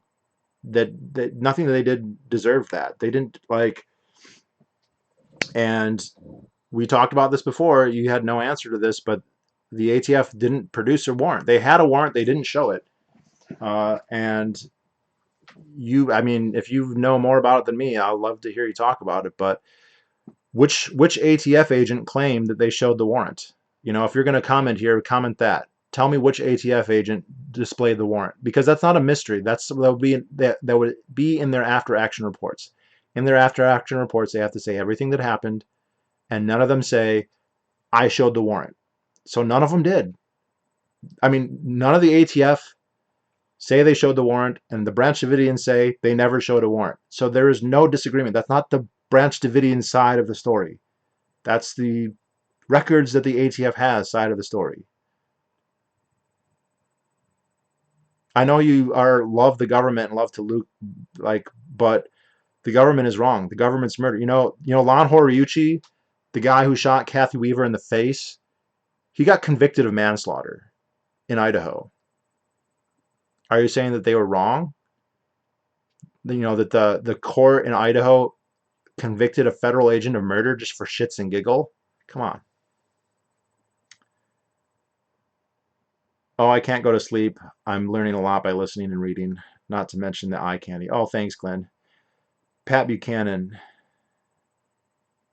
Well, Pat Buchanan is Catholic, so of course he would do that, although his sister is a Mormon.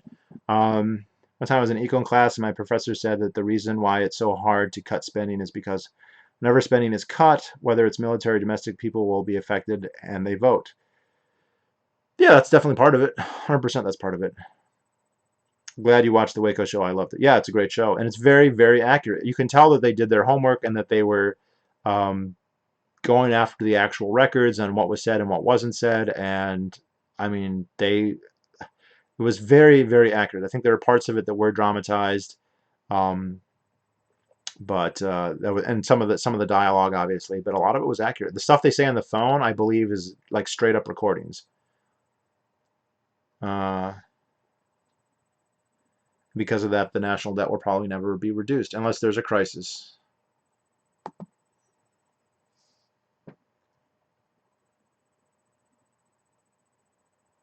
The series definitely made the FBI look more sympathetic than the ATF.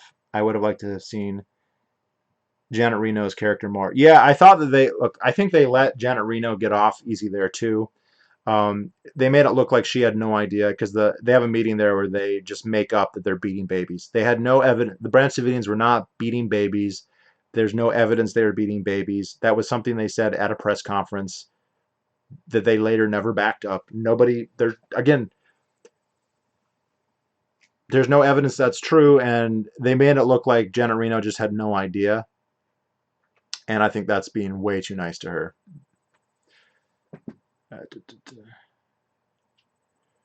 The only way the FBI looks better is because of the Gary Nessner character. And I think that they make up, he's like the conscience of the FBI, and I think that's all made up. I don't think there was a conscience to the FBI.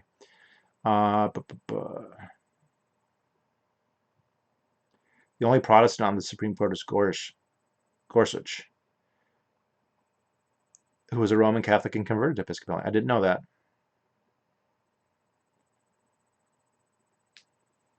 My opinions on Ike and McCarthy were largely formed by the books by H. Stanton Evans, Lloyd Billingsby. What's the name of those books, if you don't mind my asking?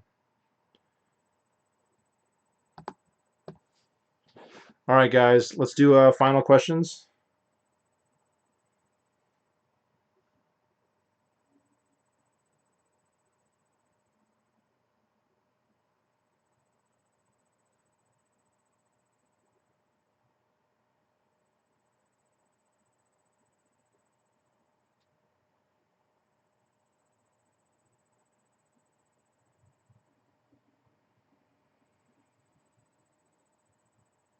Final call, last call, people.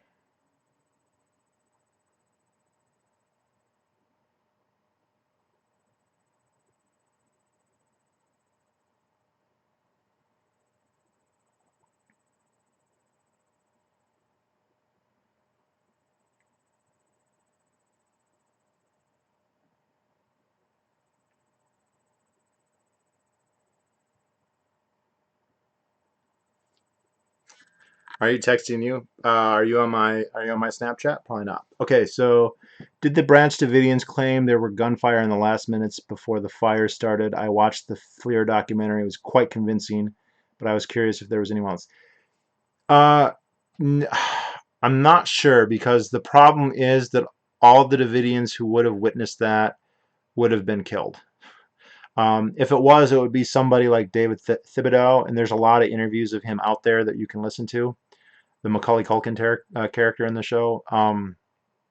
And I can't recall if he claims that or not. He may not have known. Uh, the FLIR documentary and the evidence that we have is that the shooting happened in the back where there were no cameras from the media. And Thibodeau was on the wrong side of the house. It was basically all the Davidians who came out of the front survived. All the Davidians who went out the back died, which makes, in terms of the fire, doesn't make any sense. There's no reason that they should be able to escape out the front and not the back, unless they're just getting killed in the back, which is what apparently happened. They were saying, I have heard this, that they'd been taking fire throughout the day, and that's probably true. And it's very likely, it wouldn't surprise me if some of them got shot before and uh, then got burned up after. And there may have been some issues with the coroner. I don't remember. It's been a while since I read. There were a lot of shenanigans with the bodies after, and because like the local sheriff coroner was like, hey, these bodies died in our county, we have to look at them. And the FBI was like, no, you don't get to. Federal. um uh so have you heard the book Democracy in Chains about the Koch conspiracy to destroy democracy by James Buchanan, Public Choice Libertarianism? So odd, most libertarians don't even know who JB is. Well, I know who James Buchanan is. Vaguely, I didn't know. Um, so the book is by James Buchanan, or it's about James Buchanan. Um, Democracy in Chains. No, well, to answer your question, I don't know. I'm not familiar with that book. Uh, very lonely British and Puerto Rican people tonight.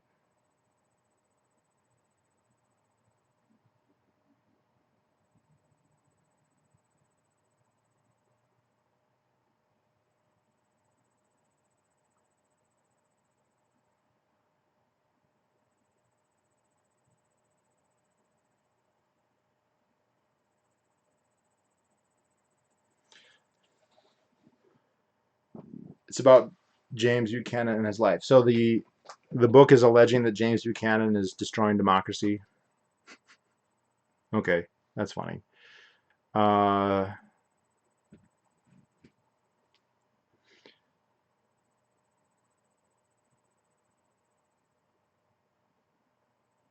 Blacklisted the Blacklisted by History, the untold history of McCarthy and Hollywood. Blacklisted by History. That sounds like a good book.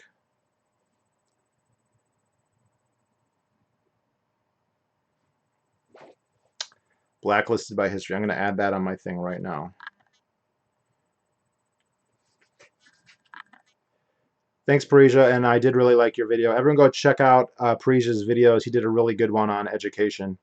I should have talked about it in this, to be honest. Let me look. Blacklisted by History.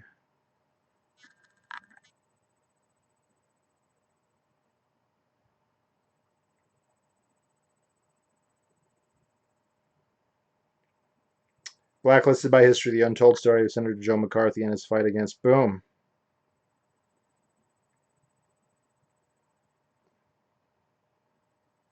Audiobook, 1 credit, boom.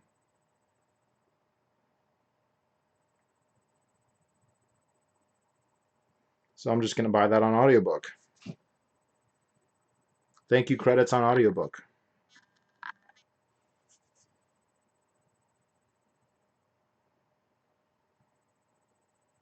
Black.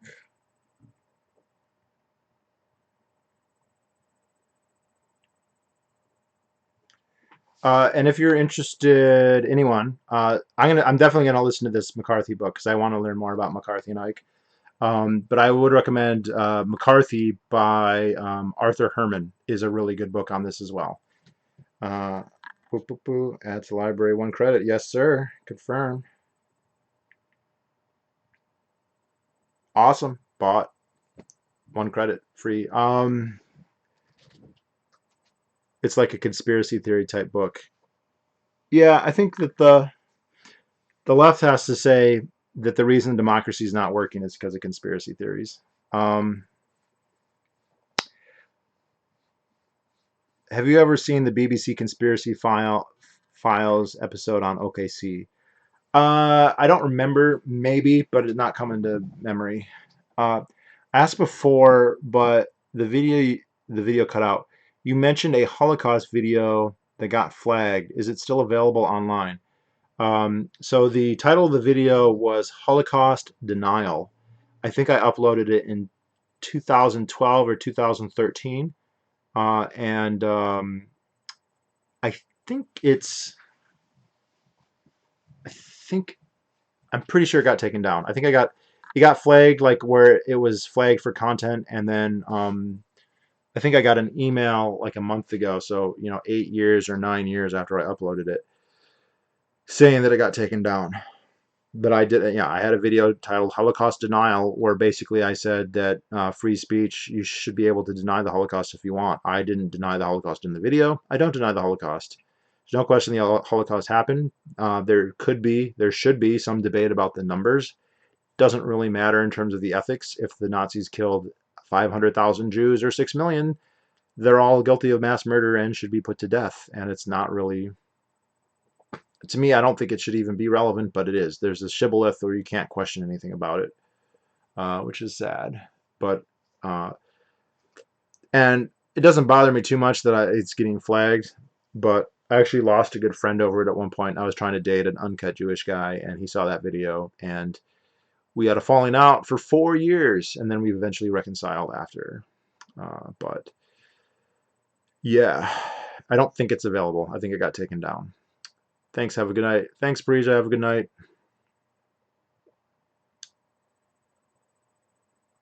I didn't realize how close McCarthy was to the Kennedys, and that Robert worked for McCarthy alongside Roy Cohn, not Robert Cohen, Roy Cohn, who was major influence on the Trump apparently. Roy Cohn has an amazing career of people he knew. He knew Reagan, he knew Kennedy, he knew McCarthy, Nixon. He got HIV.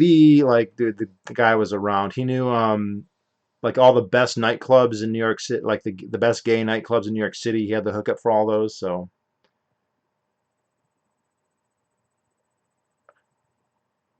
it shouldn't be outlawed, yeah, but I guess I can understand why the Germans would outlaw it. It's not just the Germans, it's the Austrians, it's the French, it's the British, it's everybody.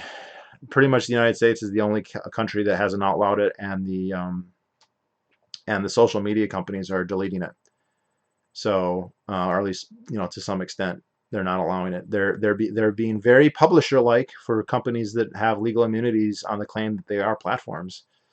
And the video has been up for years. I think I uploaded it in like 2011, 2012, and suddenly in 2019 it's a problem, and they take it down. It had been flagged before that. It never got comments. It did not have a ton of views. It wasn't getting that many views. It was getting very few comments. What's your lifting routine? Do you do a three-day full body or a 4 or 5 day split? So mostly I did 5 day splits.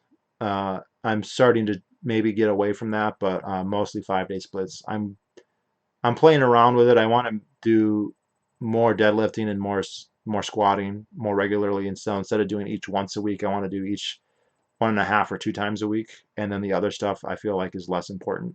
But currently, not really doing much at all, sadly.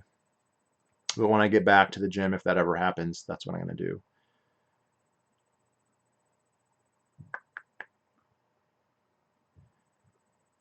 What kind of final question is that? That has nothing to do with public schools.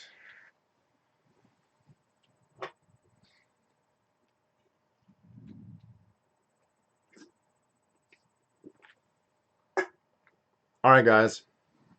2 hours and 48 minutes. It's a plenty long video. So I want to thank everyone for watching. If you're interested, go ahead, check out the podcast. There's new episodes up there. Like I said, I'm in the middle of a series of videos on democracy, and they're free, so whatever, go ahead, check them out. And check out the links in the description to the review article and about homeschooling. Just read that to get infuriated and see her hypocrisy, and just know thy enemy. And sorry, Roy, not Robert. Yeah, didn't know his last call. No harm done, Jim Bauer. Tomorrow again, no idea. We'll see. Should I do it again tomorrow?